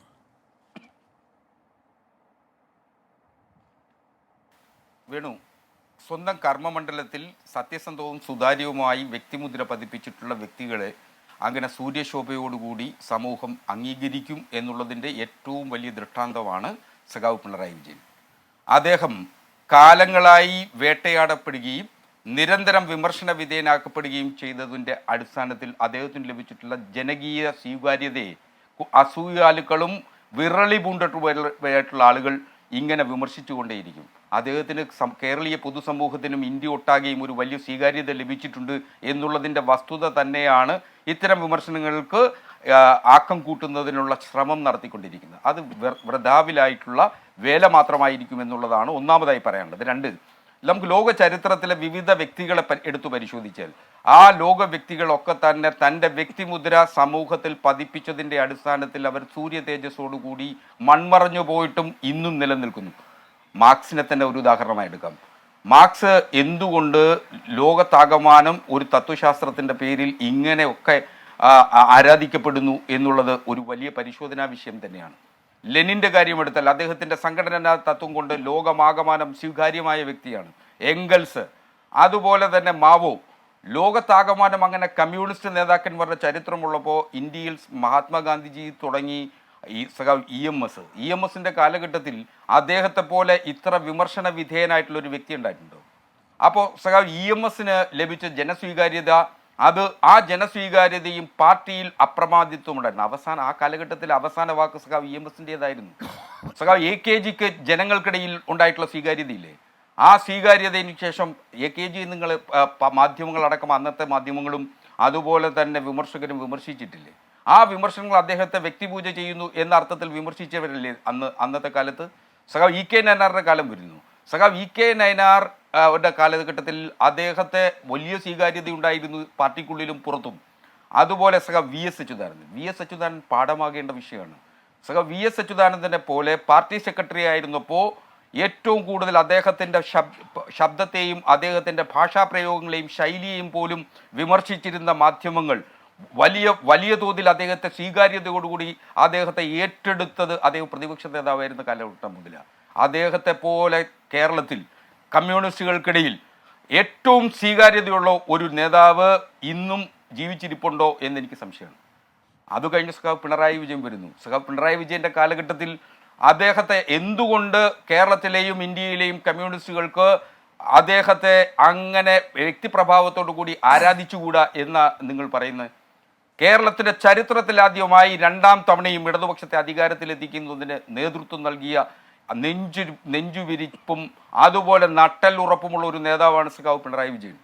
അപ്പോൾ നിങ്ങൾക്ക് അദ്ദേഹത്തെ വാഴ്ത്തുന്നത് അല്ലെങ്കിൽ അദ്ദേഹത്തിൻ്റെ പ്രഭാവത്തിൽ അങ്ങനെ അദ്ദേഹത്തിൻ്റെ സൂര്യ തേജസ്സിൽ അസൂയാലുക്കളും ഭയം പൂണ്ടവരുമാണ് ഈ വിമർശനം ഉന്നയിക്കുന്നത്. സഖാവ് പിണറായി വിജയനെ സംബന്ധിച്ചിടത്തോളം അദ്ദേഹം ഈ പറയുന്ന വാഴ്ത്തുപാട്ടുകൾ കേട്ട് സുഖിക്കുന്ന ആളൊന്നുമല്ല. നിങ്ങൾക്ക് എല്ലാവർക്കും അത് അറിയാവുന്നതുമാണ്. അങ്ങനെ വാഴ്ത്തുപാട്ട് കേട്ട് സുഖിക്കുന്ന വ്യക്തിയായിരുന്നു എങ്കിൽ അങ്ങനെ അദ്ദേഹം ഇതൊന്നും ചെവി കൊടുക്കാറ് പോലും ഇല്ലെന്നാണ് ഞാൻ മനസ്സിലാക്കുന്നത്. അപ്പോൾ ആ ചെവി കൊടുക്കാത്ത മനുഷ്യനെയാണ് നിങ്ങളിങ്ങനെ പച്ചയായി പൊതുമധ്യത്തിൽ ഇങ്ങനെ വെട്ടിക്കീറുന്നതിനു വേണ്ടി ശ്രമിച്ചുകൊണ്ടേയിരിക്കുന്നത്. നിങ്ങൾ ആഗ്രഹിക്കുന്നത് പോലെ നിങ്ങൾ ഈയാമ്പാറ്റകളായി ആ സൂര്യൻ്റെ അടുത്തേക്ക് പോലും നിങ്ങൾക്ക് എത്താൻ കഴിയാതെ ഈയാമ്പാറ്റകളായി മരിച്ചു വീഴും എന്നുള്ളതാണ് ഞാൻ വിമർശകർക്ക് പറയാനുള്ള മറുപടി. ഒരു ഘട്ടത്തിലും അദ്ദേഹത്തെ നിങ്ങൾക്ക് തോൽപ്പിക്കാനാവില്ല. അദ്ദേഹത്തിൻ്റെ പിന്നിൽ ലക്ഷക്കണക്കിന് കോടിക്കണക്കിന് വരുന്ന കേരളത്തിലെ ജനങ്ങളുണ്ടെന്നേ. അതുതന്നെയാണ് അദ്ദേഹത്തിനുള്ള സ്വീകാര്യത. 36 ദിവസം കേരളത്തിൻ്റെ 140 മണ്ഡലങ്ങളിൽ എനിക്ക് സീറ്റൊന്നും വേണ്ടതേ. 36 ദിവസം 140 മണ്ഡലങ്ങളിൽ ഉറക്കവും ഊണും കളഞ്ഞ് അദ്ദേഹം സഞ്ചരിച്ചിട്ട് ആ സ്വീകാര്യതയിൽ വിറളി പൂണ്ടവരാണ് ഇപ്പൊ പുതിയ കാര്യങ്ങൾ പറഞ്ഞുകൊണ്ടുവരുന്നത്. സ്വർണ്ണക്കള്ളക്കടത്തിന്റെ കേസ് 3 കൊല്ലം കഴിഞ്ഞ് പോയതല്ലേ. വീണ്ടും അത് RSSനെയും BJPയെയും പോലുള്ള ആളുകളെ കൊണ്ട് ഉദ്ധരിപ്പിക്കുകയും അത് ഏറ്റുപിടിച്ച കേരളത്തിലെ പ്രതിപക്ഷം ഇങ്ങനെ അറഞ്ഞു തുള്ളുകയാണല്ലോ. അപ്പോൾ അത്തരം നടപടികളെ ഒക്കെ കണ്ടില്ലെന്ന് നടിക്കുന്നതിന് കേരളത്തിലെ ജനങ്ങൾക്കാവില്ലെന്നേ. കേരളത്തിലെ ജനങ്ങൾക്ക് പിണറായി വിജയനെ അറിയാം. 6 പതിറ്റാണ്ട് കാലത്തെ പൊതുജീവിതത്തിനുടമയാണ്, സുതാര്യമായ പൊതുജീവിതം. അദ്ദേഹത്തിൻ്റെ കൈകൾ കഴുക്കു പറ്റിയിട്ടില്ലെന്നേ. ആ ചങ്കുറപ്പാണ് കേരളത്തിലെ ഇടതുപക്ഷത്തെ വിശ്വസിക്കുന്ന CPM പ്രവർത്തകരായിട്ടുള്ള ലക്ഷക്കണക്കിന് ആളുകൾക്ക് നൽകുന്ന ആത്മവിശ്വാസം വേണം. പ്രൊഫസർ MN കാരശ്ശേരി, ഇവിടെ ഇപ്പോൾ ശ്രീ ഹസ്കറൊക്കെ ചൂണ്ടിക്കാട്ടുന്നത് പോലെ വലതുപക്ഷ രാഷ്ട്രീയത്തിലെ നേതാക്കന്മാർക്ക് ജനകീയത എന്നത് സ്വാഭാവികം. ഇടതുപക്ഷ രാഷ്ട്രീയത്തിൻ്റെ പ്രതിനിധികൾക്ക് അങ്ങനെ ഒരു വലിയ ജനകീയത വന്നാൽ അത് വ്യക്തി ആരാധന, സ്തുതി പാടൽ, അങ്ങനെ ഒരു ഏകപക്ഷീയ സ്വഭാവമുണ്ടോ ഇത്തരം വിമർശനങ്ങൾക്ക്? വേണു, ഞാൻ അഡ്വക്കേറ്റ് ഹസ്കറിൻ്റെ വർത്തമാനം കേട്ടിട്ട് എനിക്ക് വലിയ തമാശ തോന്നി. എന്താ കാരണം എന്ന് വിചാരിച്ചാൽ, എൻ്റെ ഓർമ്മയിൽ AKGയെ പറ്റിയോ നായനാരെ പറ്റിയോ EMSനെ പറ്റി പോലുമോ ഇങ്ങനെയൊന്നും ആരും പറഞ്ഞ് ഞങ്ങളാരും കേട്ടിട്ടില്ല. പക്ഷേ മെഗാ തിരുവാതിരയിലുണ്ടായിരുന്നവരെ പറ്റിയിട്ടുള്ള പരാമർശങ്ങൾ പേരിന് മാത്രമാണെങ്കിലും കോടിയേരിയുടെ പേരൊട്ട് ഇല്ലായിരുന്നു താനും. അല്ല, അവർ ജീവിച്ചിരിക്കുന്ന കാലത്തല്ലല്ലോ. അതെ അതെ. അല്ല, അതായത് EMS നമ്പൂതിരിപ്പാടോ EK നായനാരോ AKG ഒന്നും ഇപ്പം ജീവിച്ചിരിപ്പില്ല. അപ്പോൾ ഈ വ്യക്തിപൂജ എന്ന് പറയുന്നത് ആരാധിക്കാൻ ഞങ്ങൾക്ക് സ്വാതന്ത്ര്യമുണ്ട്, ആരാധിക്കുന്നത് ഞങ്ങളുടെ അവകാശമാണ് എന്ന തരത്തിലാണ് ഹസ്കർ പറയുന്നത്. അത് എന്ത് കമ്മ്യൂണിസമാണ്, എന്ത് ഇടതുപക്ഷമാണ് എന്ന് എനിക്ക് മനസ്സിലായിട്ടില്ല. അദ്ദേഹത്തിൻ്റെ ഇടയ്ക്ക് ഗാന്ധിയുടെ പേര് പറഞ്ഞു. ഞാൻ ഓർക്കുന്ന 1-2 സംഭവങ്ങൾ പറയാം.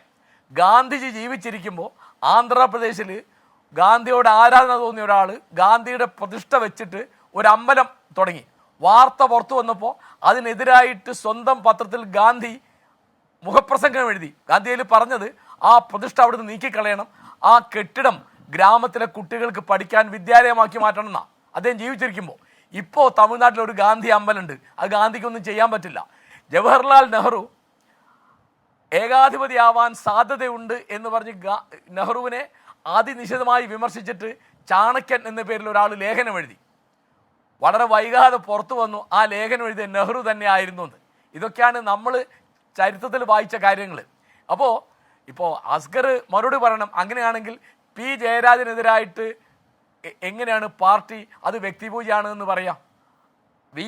VSനെ എന്തെങ്കിലും തരത്തിൽ പാർട്ടിക്ക് അപ്പുറത്തൊരു ഇത് വരുമ്പോൾ എങ്ങനെയാണ് അദ്ദേഹത്തെ ആൾദൈവം എന്ന് ആക്ഷേപിക്കുക? അവരൊക്കെ കമ്മ്യൂണിസ്റ്റുകാരല്ലേ, ഇവരൊക്കെ CPMകാരല്ലേ. ഇപ്പോൾ AKGയെ പറ്റി ഇങ്ങനെ ആരും പറഞ്ഞ് എൻ്റെ ഓർമ്മയിലില്ല. അതായത് ദൈവത്തിൻ്റെ വരദാൻ എന്നൊന്നും ഇവർ ആരെ പറ്റിയും പറഞ്ഞിട്ടില്ല. ഇപ്പോൾ ഗാന്ധിയെപ്പറ്റി ആരെങ്കിലും പറഞ്ഞൊന്നും എനിക്ക് അറിഞ്ഞൂടാ.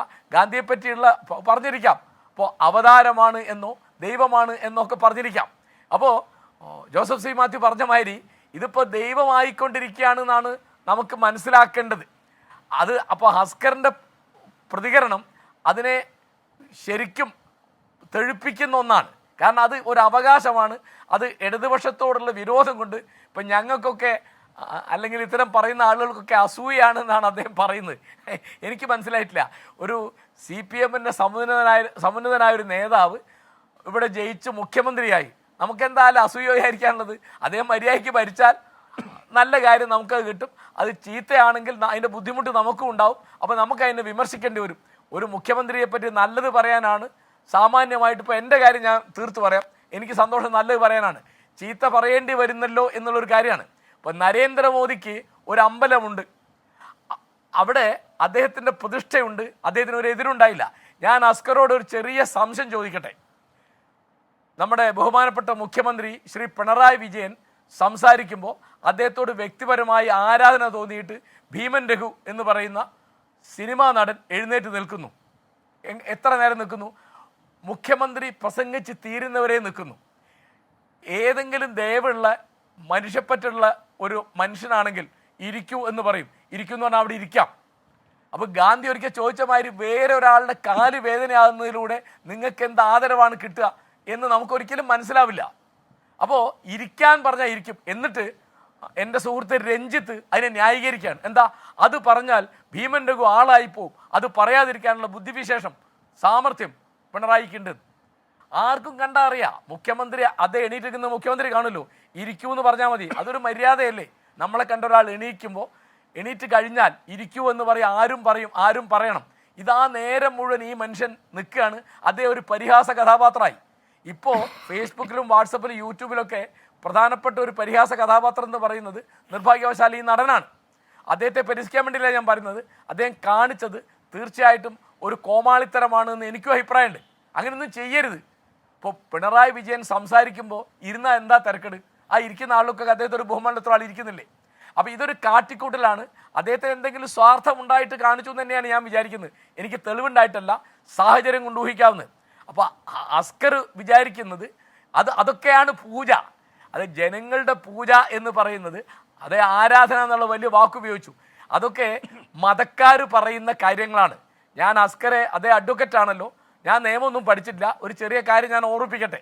എന്താണെന്ന് വെച്ചാൽ നമ്മുടെ ഭരണഘടനാ നിർമ്മാണ സഭ കോൺസ്റ്റിറ്റ്യൂഷൻ അസംബ്ലിയിൽ ഭരണഘടന സമർപ്പിച്ചുകൊണ്ട് ചെയ്ത പ്രസംഗത്തിൻ്റെ അവസാന ഭാഗത്ത് ഡോക്ടർ BR അംബേദ്കർ പറഞ്ഞു, വിമർശനാതീതരായി ഏതെങ്കിലും വ്യക്തികളോ വിമർശനാതീതമായി എന്തെങ്കിലും സ്ഥാപനങ്ങളോ ഉണ്ട് എന്ന് നമ്മൾ വിചാരിച്ചു പോരുത്. അത് നമ്മുടെ വഴിയല്ല, മതക്കാരുടെ വഴിയാണ്. അത് നമ്മുടെ ജനാധിപത്യത്തെ ജീർണിപ്പിക്കും എന്ന് പറഞ്ഞു. അതാണ് വിമർശനം വരുമ്പോൾ അത് കമ്മ്യൂണിസ്റ്റ് വിരോധം കൊണ്ടാണ്, അത് അസൂയ കൊണ്ടാണ് എന്ന് പറയുന്നത് മറുപടി ഇല്ലാഞ്ഞിട്ടാണ് അസ്കറെ. മറുപടി പറഞ്ഞാൽ മതിയല്ലോ. ഇപ്പോൾ നിങ്ങൾ പറഞ്ഞു അങ്ങനെ സൂര്യ തേജസ്സോടുകൂടി ആരോപണം വന്നിട്ട് ആ ശിവശങ്കർ ജയിലിൽ കിടക്കുകയല്ലേ? അദ്ദേഹത്തിൻ്റെ പ്രിൻസിപ്പൽ സെക്രട്ടറി ശിവശങ്കർ ജയിലിൽ കിടക്കുകയാണ്. അപ്പോഴാണ് നിങ്ങൾ പറയുന്നത് ഒരു ആരോപണം ഉണ്ടായിട്ടില്ല. AKGയെ പറ്റി ഇങ്ങനെ വല്ല ആരോപണം ഉണ്ടായിരുന്നു? നായനാരെ പറ്റി, EMSനെ പറ്റി? അപ്പോൾ അവർക്കൊക്കെ കിട്ടിയതിൻ്റെ ബാക്കി പൂജ. അവരൊന്നും ഇങ്ങനെ EMS ഒക്കെ നല്ല വിവേകമുള്ള മനുഷ്യരായിട്ടാണ് എൻ്റെ വിലയിരുത്തൽ. അപ്പോൾ ഇങ്ങനെയൊക്കെ കാണിച്ചാൽ എനിക്കൊരു അനുഭവം ഉണ്ട്. ഒരിക്കൽ ഞാൻ അദ്ദേഹത്തെ വെച്ചിട്ടൊരു ഒരു ഡോക്യുമെൻ്റ് എടുക്കാൻ പോയി. മൊയ്തു മൗലവിയുടെ ഡോക്യുമെൻറ്റിൽ അദ്ദേഹം 2 മിനിറ്റ് സംസാരിക്കാമെന്ന് പറഞ്ഞു. അപ്പോൾ അദ്ദേഹം ചെരുപ്പിടാൻ വിഷമിക്കുന്നുണ്ടപ്പോൾ ഞാൻ ചോദിച്ചു, ഞാൻ ഇടിച്ചു തരട്ടെ? അദ്ദേഹം വേണ്ടാന്ന് പറഞ്ഞു. പിന്നെ അദ്ദേഹം വിഷമിക്കുന്നത് കണ്ടപ്പോൾ, 92-ലാണിത്, വിഷമിക്കുന്നത് കണ്ടപ്പോൾ ഞാൻ ചെരുപ്പ് തൊടാൻ പോയപ്പോൾ അദ്ദേഹം ശകാരിക്കുക ചെയ്തത്. വേണ്ട എന്ന് പറഞ്ഞു ഭയങ്കര ശബ്ദത്തിൽ.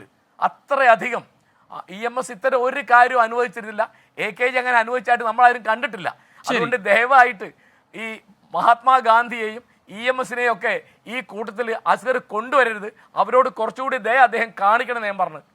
ശരി, ശ്രീ ജോസഫ് സി മാത്യു, ഇവിടെ ഇപ്പോൾ ഈ പാർട്ടിക്കാരിൽ കുറച്ച് പേർക്ക് ഇത്തരം കാര്യങ്ങൾ ചെയ്താൽ അല്ലെങ്കിൽ പാർട്ടിക്ക് പുറത്ത് ഉള്ളവർക്ക് ഇദ്ദേഹത്തെ പ്രീതിപ്പെടുത്തിയാൽ എന്തെങ്കിലും അവസരങ്ങൾ കിട്ടും എന്നൊക്കെയുള്ള അഭിപ്രായങ്ങൾ ഇവിടെ വന്നല്ലോ.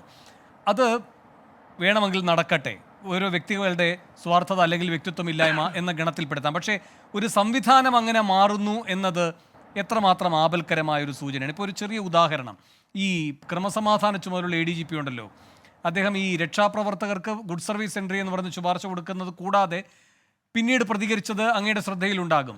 മുഖ്യമന്ത്രിക്ക് ഒരു കാരവൻ വേണം, അവിടെ 2 ഉദ്യോഗസ്ഥരുമൊക്കെ അതിലുണ്ടാകണം, വീഡിയോ കോൺഫറൻസുള്ള സംവിധാനം ഉണ്ടാകണം. അതിന് അദ്ദേഹം പറയുന്ന വാചകങ്ങൾ കേട്ടോണം. മുഖ്യമന്ത്രി ഒരാളേ ഉള്ളൂ, അദ്ദേഹം 24 മണിക്കൂറും ജോലി ചെയ്യുന്ന ആളാണ്, അല്പനേരം മാറി നിന്നാൽ ആ റോൾ ചെയ്യാൻ വേറൊരു മുഖ്യമന്ത്രി നമുക്കില്ല, അതിനാൽ ഏതു നേരത്തും അതിന് കഴിയുന്ന സംവിധാനമാണ് മുഖ്യമന്ത്രിക്ക് നൽകേണ്ടത്. മുഖ്യമന്ത്രി അനുവദിക്കുകയാണെങ്കിൽ നിലവിലുള്ളതിനേക്കാൾ വലിയ സുരക്ഷയാണ് അദ്ദേഹത്തിന് നൽകേണ്ടത്. സുരക്ഷാ ഭീഷണികൾ പുറത്തു പറയാനാകില്ല. മാവോവാദി ഭീഷണിയുണ്ട്. Z+ കാറ്റഗറിയിലുള്ള വ്യക്തിക്ക് സുരക്ഷയൊരുക്കുമ്പോൾ നേരിയ സാധ്യത പോലും തള്ളിക്കളയാതെ പരിഗണിക്കണം. പോലീസിന്റെ മുഴുവൻ സംവിധാനവും ഇത്രയധികം നാൾ പൂർണ്ണമായി റോഡിലിറങ്ങേണ്ട സാഹചര്യം വിരളമായിരുന്നു. മുഴുവൻ പോലീസിനും അഭിമാനിക്കാവുന്ന അസൈൻമെന്റ് ആയിരുന്നു നവകേരള സദസ്സിന്റെ സുരക്ഷയൊരുക്കൽ. അപ്പോൾ ഈ സംവിധാനവും കൂടി ഇങ്ങനെ കൊട്ടിപ്പാടുകയാണ് ഈ വ്യക്തിക്ക് വേണ്ടി. ശ്രീ ജോസഫ് സി മാത്യു, അദ്ദേഹം നേരത്തെ പറഞ്ഞ ദൈവനിർമ്മിതിയുടെ പശ്ചാത്തലത്തിലുള്ള ഒരു ദൈവദൂതനാണ് അദ്ദേഹം അതിനാണ് ശ്രമിച്ചുകൊണ്ടിരിക്കുന്നത്. നിങ്ങൾ Z കാറ്റഗറിയിലുള്ള ഉള്ളവർക്ക് സെക്യൂരിറ്റി കൊടുക്കേണ്ടതിനെക്കുറിച്ച് അദ്ദേഹം പറഞ്ഞല്ലോ. ഇസഡ് കാറ്റഗറിയിലുള്ള അതിലും കൂടുതൽ സെക്യൂരിറ്റി കൊടുക്കണമെന്ന് ഭരണഘടനാപരമായി പറഞ്ഞിട്ടുള്ള ഗവർണർക്ക് കൊടുത്ത സെക്യൂരിറ്റി നമ്മൾ കണ്ടല്ലോ. അത് റോഡിൽ കൂടെ ഇറങ്ങി നടക്കുന്നതൊക്കെ നിങ്ങൾ കണ്ടല്ലോ. അപ്പോൾ ഇതെല്ലാം വെറുതെ പറയുന്നതാണ്. നിങ്ങൾ ഒരു മാധ്യമപ്രവർത്തകയെ ഫോണിൽ വിളിച്ചു എന്ന് പറഞ്ഞുകൊണ്ട് മാധ്യമപ്രവർത്തകയ്ക്കെതിരെ കേസെടുക്കുന്നത് നിങ്ങൾ കണ്ടല്ലോ. ഷാജ് കിരൺ എന്ന് പറഞ്ഞൊരു വ്യക്തി മുഖ്യമന്ത്രിയെ പറഞ്ഞിട്ടാണെന്ന് പറഞ്ഞ് ഇമ്പേഴ്സണേഷൻ ആണെന്ന് തന്നെ വിചാരിക്കുക, ആൾമാറാട്ടം നടത്തിയാണെന്ന് വിചാരിക്കുക. ആ ആൾമാറാട്ടക്കാരനെ ഇദ്ദേഹം ഫോണിൽ വിളിച്ചില്ലേ? ഇദ്ദേഹത്തിന് പ്രൊമോഷൻ കൊടുക്കുകയല്ലേ ചെയ്തത്? അപ്പോൾ ഇവിടുത്തെ സംവിധാനത്തെ മുഴുവൻ ദുഷിപ്പിച്ചുകൊണ്ട് ഞാൻ നേരത്തെ പറഞ്ഞ ഒരു ദൈവത്തെ സൃഷ്ടിച്ചുകൊണ്ടിരിക്കുകയാണ്. ഞാൻ പറഞ്ഞത് ഒരു അതിശയോക്തിയാണെന്ന് ആർക്കെങ്കിലും തോന്നിയിട്ടുണ്ടെങ്കിൽ അത് അങ്ങനെയല്ല എന്ന് ബോധ്യപ്പെടുത്തുന്നതായിരുന്നു അഡ്വക്കേറ്റ് ഹസ്കറിൻ്റെ സംസാരം എന്നാണ് ഞാൻ വിചാരിക്കുന്നത്. അത് ഏതാണ്ട് പൂർണ്ണമായി ഇനി എനിക്കൊന്നും സത്യത്തിൽ പറയാനില്ല. നിങ്ങൾ നേരത്തെ പറഞ്ഞതുപോലെ പി ജയരാജനെതിരായിട്ട് വന്നപ്പം അദ്ദേഹം നിലപാടെടുത്തു. വി എസിനെ കുറിച്ച് നേരത്തെ ഉള്ള ഫോട്ടോ വെക്കുന്ന കാര്യത്തിൽ അദ്ദേഹം പരസ്യമായ നിലപാടെടുത്തു. പക്ഷേ അദ്ദേഹത്തിന് ഇങ്ങനെ ആവർത്തിച്ച വാഴ്ത്തുപാട്ടുകൾ വരുന്നിടത്ത് അദ്ദേഹം നിലപാടൊന്നും എടുക്കുന്നില്ല. അദ്ദേഹത്തിനൊന്നും ശാസിക്കാനോ തിരുത്താനോ ഇല്ല. എന്ന് മാത്രമല്ല, ക്യാപ്റ്റൻ എന്നുള്ളതിനെക്കുറിച്ച് അദ്ദേഹം ന്യായീകരിച്ച് സംസാരിക്കുകയുമാണ്. അപ്പോൾ അതിൻ്റെ അകത്ത് പറയുന്നത് എന്താണെന്ന് നിങ്ങൾക്ക് മനസ്സിലായില്ലേ? ഞാനല്ലാതെ അന്യ ദൈവങ്ങൾ നിങ്ങൾക്കുണ്ടാകരുത്. ഇതാണ് ഒന്നാമത്തെ കൽപ്പന. ഇതാണ് ഇവിടെ സംഭവിച്ചുകൊണ്ടിരിക്കുന്നത്. ഇവരെല്ലാവരും പറയുന്നത് ഇതാണ്. ഇവിടെ സമൂഹത്തിൽ ഇടതുപക്ഷ മുഖ്യമന്ത്രിമാരെക്കുറിച്ച് വിമർശനവും അഭിനന്ദനവും ഉണ്ടാകുക സ്വാഭാവികമാണ്. അത് പറയുന്നതിനെക്കുറിച്ചല്ല നമ്മൾ ഈ പറയുന്നത്. അദ്ദേഹത്തിൻ്റെ ചെയ്തികളെ വിമർശിക്കുമ്പോൾ അതിനെ കൗണ്ടർ ചെയ്തുകൊണ്ട് ഇതാണ് ഞങ്ങളുടെ നയമെന്നും ഇത് നല്ല രീതിയിൽ നടപ്പിലാക്കിയെന്നും പറയുന്നതിനെയും അല്ല നമ്മളിത് ചെയ്യുന്നത്. ഇവിടെ അഡ്വക്കേറ്റ് ഹസ്കർ സംസാരിക്കുമ്പോൾ തന്നെ ഉപയോഗിച്ച പദങ്ങൾ നിങ്ങൾ നോക്കൂ. നെഞ്ചളവ്, ചങ്കുറപ്പ്. അദ്ദേഹം പറയുന്നത് എന്താണ്? ഒരു പ്രത്യേക ആക്ഷൻ, പിന്നെ ഇങ്ങനെ വടിവാളും മറ്റേതുമൊക്കെ വെച്ചിരിക്കുന്നിടത്തൂടെ നടന്നു വന്നയാൾ എന്ന് പറഞ്ഞാൽ എന്തോ ഒരു വലിയ മാച്ചോ ഒരു വലിയ ഒരു ശക്തിയുടെ പ്രതിരൂപമായിട്ട്, ഏകനായി മഹാത്ഭുതങ്ങളെ പ്രവർത്തിക്കുന്ന മനുഷ്യനായിട്ട് ഇങ്ങനെ പറയുകയാണ്. ഒരു ടീമിനെ കുറിച്ച് പോലുമല്ല. അപ്പോൾ ഇങ്ങനെ ഇത് നിർമ്മിച്ചുകൊണ്ടേ ഇരിക്കുകയാണ്. അതേസമയം അതിൻ്റെ അകത്ത് കണ്ടന്റ് ഇല്ല. അതാണ് ഞാൻ പറയുന്നത്. ഇവർ ഈ നടത്തിയ നിലപാടുകളെക്കുറിച്ച്, ഇവിടെ എടുത്ത വിഷയങ്ങളെക്കുറിച്ച്, കേരളത്തിന് ഗുണകരമായതിനെക്കുറിച്ച്, വേണ്ട ശമ്പളം കൊടുത്തതിനെക്കുറിച്ച്, പെൻഷൻ കൊടുത്തതിനെക്കുറിച്ച്, സാമൂഹ്യ സുരക്ഷാ പെൻഷൻ കൊടുത്തതിനെക്കുറിച്ച് പറയട്ടെ. ഇതൊന്നും പറയാതെ വെറും അർത്ഥശൂന്യമായിട്ടുള്ള ഇതുപോലത്തെ ജൽപ്പനങ്ങൾ സംസാരിക്കുകയാണ്. സൂര്യനാണോ അല്ലയോ എന്നൊക്കെ കാണുന്നവർക്ക് തീരുമാനിക്കാമല്ലോ. നിങ്ങൾക്ക് അങ്ങനെ തോന്നുന്നുണ്ടാവും. പക്ഷേ ഇത് ഇങ്ങനെ പാട്ടായിട്ട് പടച്ചു വിടുക, ഏതാണ്ട് കൊടുങ്കാറ്റിൽ പറക്കുന്ന കഴുകൻ, മറ്റ് കമ്മ്യൂണിസ്റ്റ് നേതാക്കളിൽ ഫിനിക്സ് പക്ഷി എന്ന് പറഞ്ഞാൽ ബാക്കിയുള്ളവരെല്ലാം ചാരമായി പോയോ? എന്തൊക്കെയാണെന്ന് എനിക്കറിയില്ല. ഇപ്പോൾ 4 മില്യൺ വ്യൂവിനെ കുറിച്ച് വേണു പറഞ്ഞു. നിങ്ങൾ ഈ ചർച്ചയ്ക്ക് വിളിച്ചപ്പോൾ ഞാനും അത് കേൾക്കാൻ നിർബന്ധിതനായി. അപ്പോൾ അങ്ങനെ കേൾക്കുന്നവരും ഉണ്ട്. അതായിക്കോട്ടെ, വ്യൂസൊക്കെ വന്നോട്ടെ. അപ്പോൾ ഇത് ഇങ്ങനെ സ്തുതിപ്പാട്ടുകളിൽ മാത്രം പറഞ്ഞുകൊണ്ട് കേരളത്തിലെ മറ്റ് വിഷയങ്ങളിൽ നിന്നെല്ലാം മാറിക്കൊണ്ട് പോകുമ്പോൾ സംഭവിക്കുന്നത് ഈ ഇടതുപക്ഷ രാഷ്ട്രീയത്തിന് സംഭവിക്കുന്ന വലിയൊരു അപജയമാണ്. അത് ഒരിക്കൽ സംഭവിച്ചു കഴിഞ്ഞാൽ, ഈ രീതിയിൽ ഈ തോതിൽ സംഭവിച്ചു കഴിഞ്ഞാൽ പിന്നീട് അത് ഒരു ഇറിപ്പയറബിൾ ആയിട്ടുള്ളൊരു ഡാമേജ് ഈ പാർട്ടിക്കും കേരളത്തിനും ഉണ്ടാക്കും എന്നാണ് ഞാൻ ഭയപ്പെടുന്നത്. അതിലുള്ള ആശങ്ക മാത്രമാണ് ഈ പറയുന്നത്. നമ്മളൊക്കെ ഈയാമ്പാറ്റകളെ പോലെ കത്തിജ്വലിച്ചു പോകും എന്നാണ് ബഹുമാനപ്പെട്ട ഹസ്കർ പോലും പറയുന്നത്. അദ്ദേഹം പറയുന്നത് അദ്ദേഹത്തിന് സീറ്റ് വേണ്ടെന്ന്. അത് ഒരു ബ്രാഞ്ച് മെമ്പറാണെന്നാണ് ഞാൻ മനസ്സിലാക്കുന്നത്. നിങ്ങളൊന്ന് ആലോചിച്ച് നോക്കുക, എത്ര ഡീപ്പായിട്ട് വേറെ കാര്യങ്ങളൊന്നും വേണ്ടാത്തവർ പോലും ഇതിൻ്റെ ഭാഗമായി നിൽക്കുന്നവരാണെങ്കിൽ ഈ സ്തുതി പാടിക്കൊണ്ട് മാത്രമേ ഇതിൻ്റെ ഭാഗമായി നിൽക്കാനൊക്കൂ എന്നുള്ളത് കേരളത്തിൽ ഇന്ന് വരെ ഉള്ള ഒരു കാര്യമല്ല. ഇടതുപക്ഷ രാഷ്ട്രീയത്തിലോ CPM-ലോ ഒരു കാലത്തും ഉണ്ടായിരുന്ന കാര്യമല്ല. ഇപ്പോൾ ഇങ്ങനൊരു പുതിയ സാഹചര്യം വന്നിരിക്കുന്നു. അതിനനുസരിച്ച് സ്തുതി പാടുന്നവരും അദ്ദേഹത്തെ വിമർശിച്ച് ഈയാമ്പാറ്റകളായി ചാകാൻ വിധിക്കപ്പെട്ടിരിക്കുന്നവരും, അങ്ങനെ 2 വിഭാഗം ആൾക്കാർ മാത്രമേ കേരളത്തിലുള്ളൂ എന്നാണ് പറഞ്ഞുകൊണ്ടിരിക്കുന്നത്. നമ്മൾ പിന്നെ എന്തിനാണ് കൂടുതൽ സംസാരിക്കാനൊന്നുമില്ല വേണു. ശരി, ശ്രീ ജ്യോതികുമാർ ചാമക്കാല, ഇവിടെ ഹസ്കറിനുള്ള മറുപടി കൊടുക്കാം. കൂടാതെ ഈ മുഖ്യമന്ത്രി ഇപ്പോൾ ഈ കാര്യത്തിനകത്ത് ഈ ADGPയുടെ പരാമർശങ്ങളൊക്കെ അങ്ങ് കേട്ടല്ലോ. തിരിച്ച് മുഖ്യമന്ത്രിയും പോലീസ് വേർഷൻ മാത്രം വിശ്വസിക്കുന്നു. മുഖ്യമന്ത്രി പറയുന്നുണ്ടായിരുന്നല്ലോ, ഇപ്പോൾ വിനീത വിജയുടെ കാര്യം തന്നെ എടുക്കുകയാണെങ്കിൽ എന്താണോ പോലീസ് പറയുന്നത് അതിനെയാണ് ഞാൻ വിശ്വസിക്കുന്നത്, മറ്റൊന്നും എനിക്ക് വിശ്വസിക്കേണ്ടതില്ല എന്നാണ് പറയുന്നത്. അപ്പോൾ ഈ കൊടുക്കൽ വാങ്ങലാണ്. ഏറ്റവും ഒടുവിലത്തെ ഈ എറണാകുളത്തെത്തിയ മാറ്റിവെക്കപ്പെട്ടിരുന്ന നവകേരള സദസ് ഉണ്ടല്ലോ, അതിലൊരു ചിത്രം മാതൃഭൂമി പത്രം പുറത്തുവിട്ടത് അങ്ങ് കാണുന്നുണ്ടാകും, അങ്ങയുടെ ശ്രദ്ധയിൽപ്പെട്ടിട്ടുണ്ടാകും. തോക്ക് ധരിച്ച് ജനങ്ങളുടെ മേൽ സൂക്ഷ്മമായി നിരീക്ഷണം നടത്തിക്കൊണ്ടൊരു പോലീസുകാർ നിൽക്കുന്ന പശ്ചാത്തലത്തിൽ മുഖ്യമന്ത്രി മകനുമായി അപ്പോൾ ജ്യോതി ഇത് അല്ല അദ്ദേഹത്തിൻ്റെ മരുമകൻ സിൻഡ്രോം ചെറുമകൻ സിൻഡ്രോം അതൊക്കെ നടക്കട്ടെ. ഇവിടെ ഈ പറയുന്ന നവകേരള സദസ്സാണ്, അത് ജനങ്ങളാണ് വന്നിരിക്കുന്നത്, ജനങ്ങളോട് മുഖ്യമന്ത്രി സംസാരിക്കുകയാണ്, അതിന് നടുക്കായിട്ട് വലിയ തോക്കുമായിട്ട് പോലീസുകാർ നിൽക്കുകയാണ്. ഈ മനുഷ്യനെ ആരാക്രമിക്കുമെന്നാണ് ഈ വ്യക്തി ഭയക്കുന്നത്?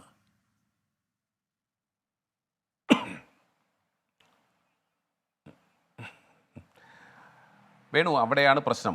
ഞങ്ങൾ പ്രതിപക്ഷം പറഞ്ഞിരുന്നു അദ്ദേഹത്തിൻ്റെ മനോനിലയെക്കുറിച്ച് പരിശോധിക്കണം, അടിയന്തരമായി മെഡിക്കൽ ബോർഡ് കൂടി അദ്ദേഹത്തിൻ്റെ മനോനിലയെക്കുറിച്ച് പരിശോധിക്കണം. താങ്കൾ തുടക്കത്തിൽ എന്നോട് ചോദ്യം തുടങ്ങിയത് എങ്ങനെയാണ്?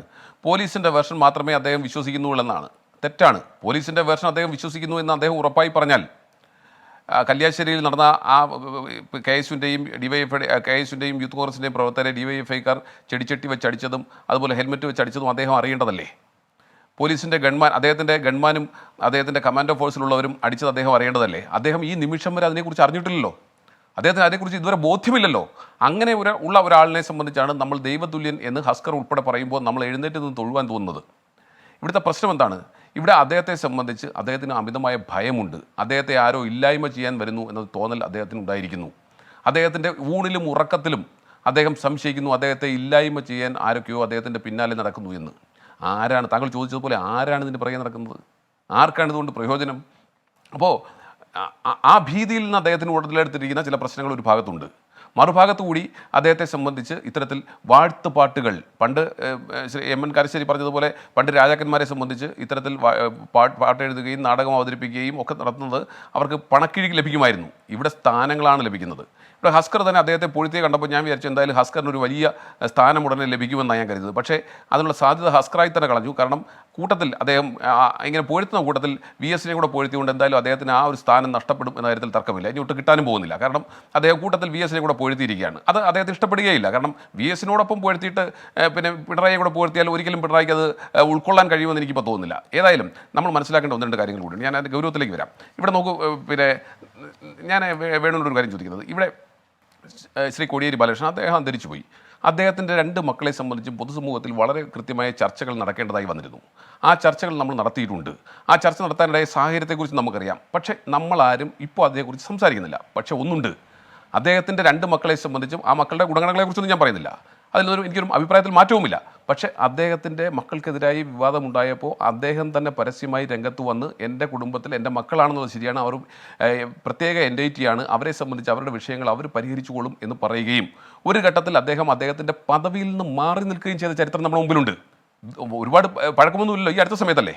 അങ്ങനെ ശ്രീ കോടിയേരി ബാലകൃഷ്ണൻ ഉൾപ്പെടെ ഈ സ്ഥാനത്ത് നിന്ന് മാറി നിൽക്കുകയും അവിടെ വിജയരാഘവൻ പാർട്ടിയുടെ സംസ്ഥാന സെക്രട്ടറിയായി വന്നതും ഒക്കെ നമുക്കറിയാം.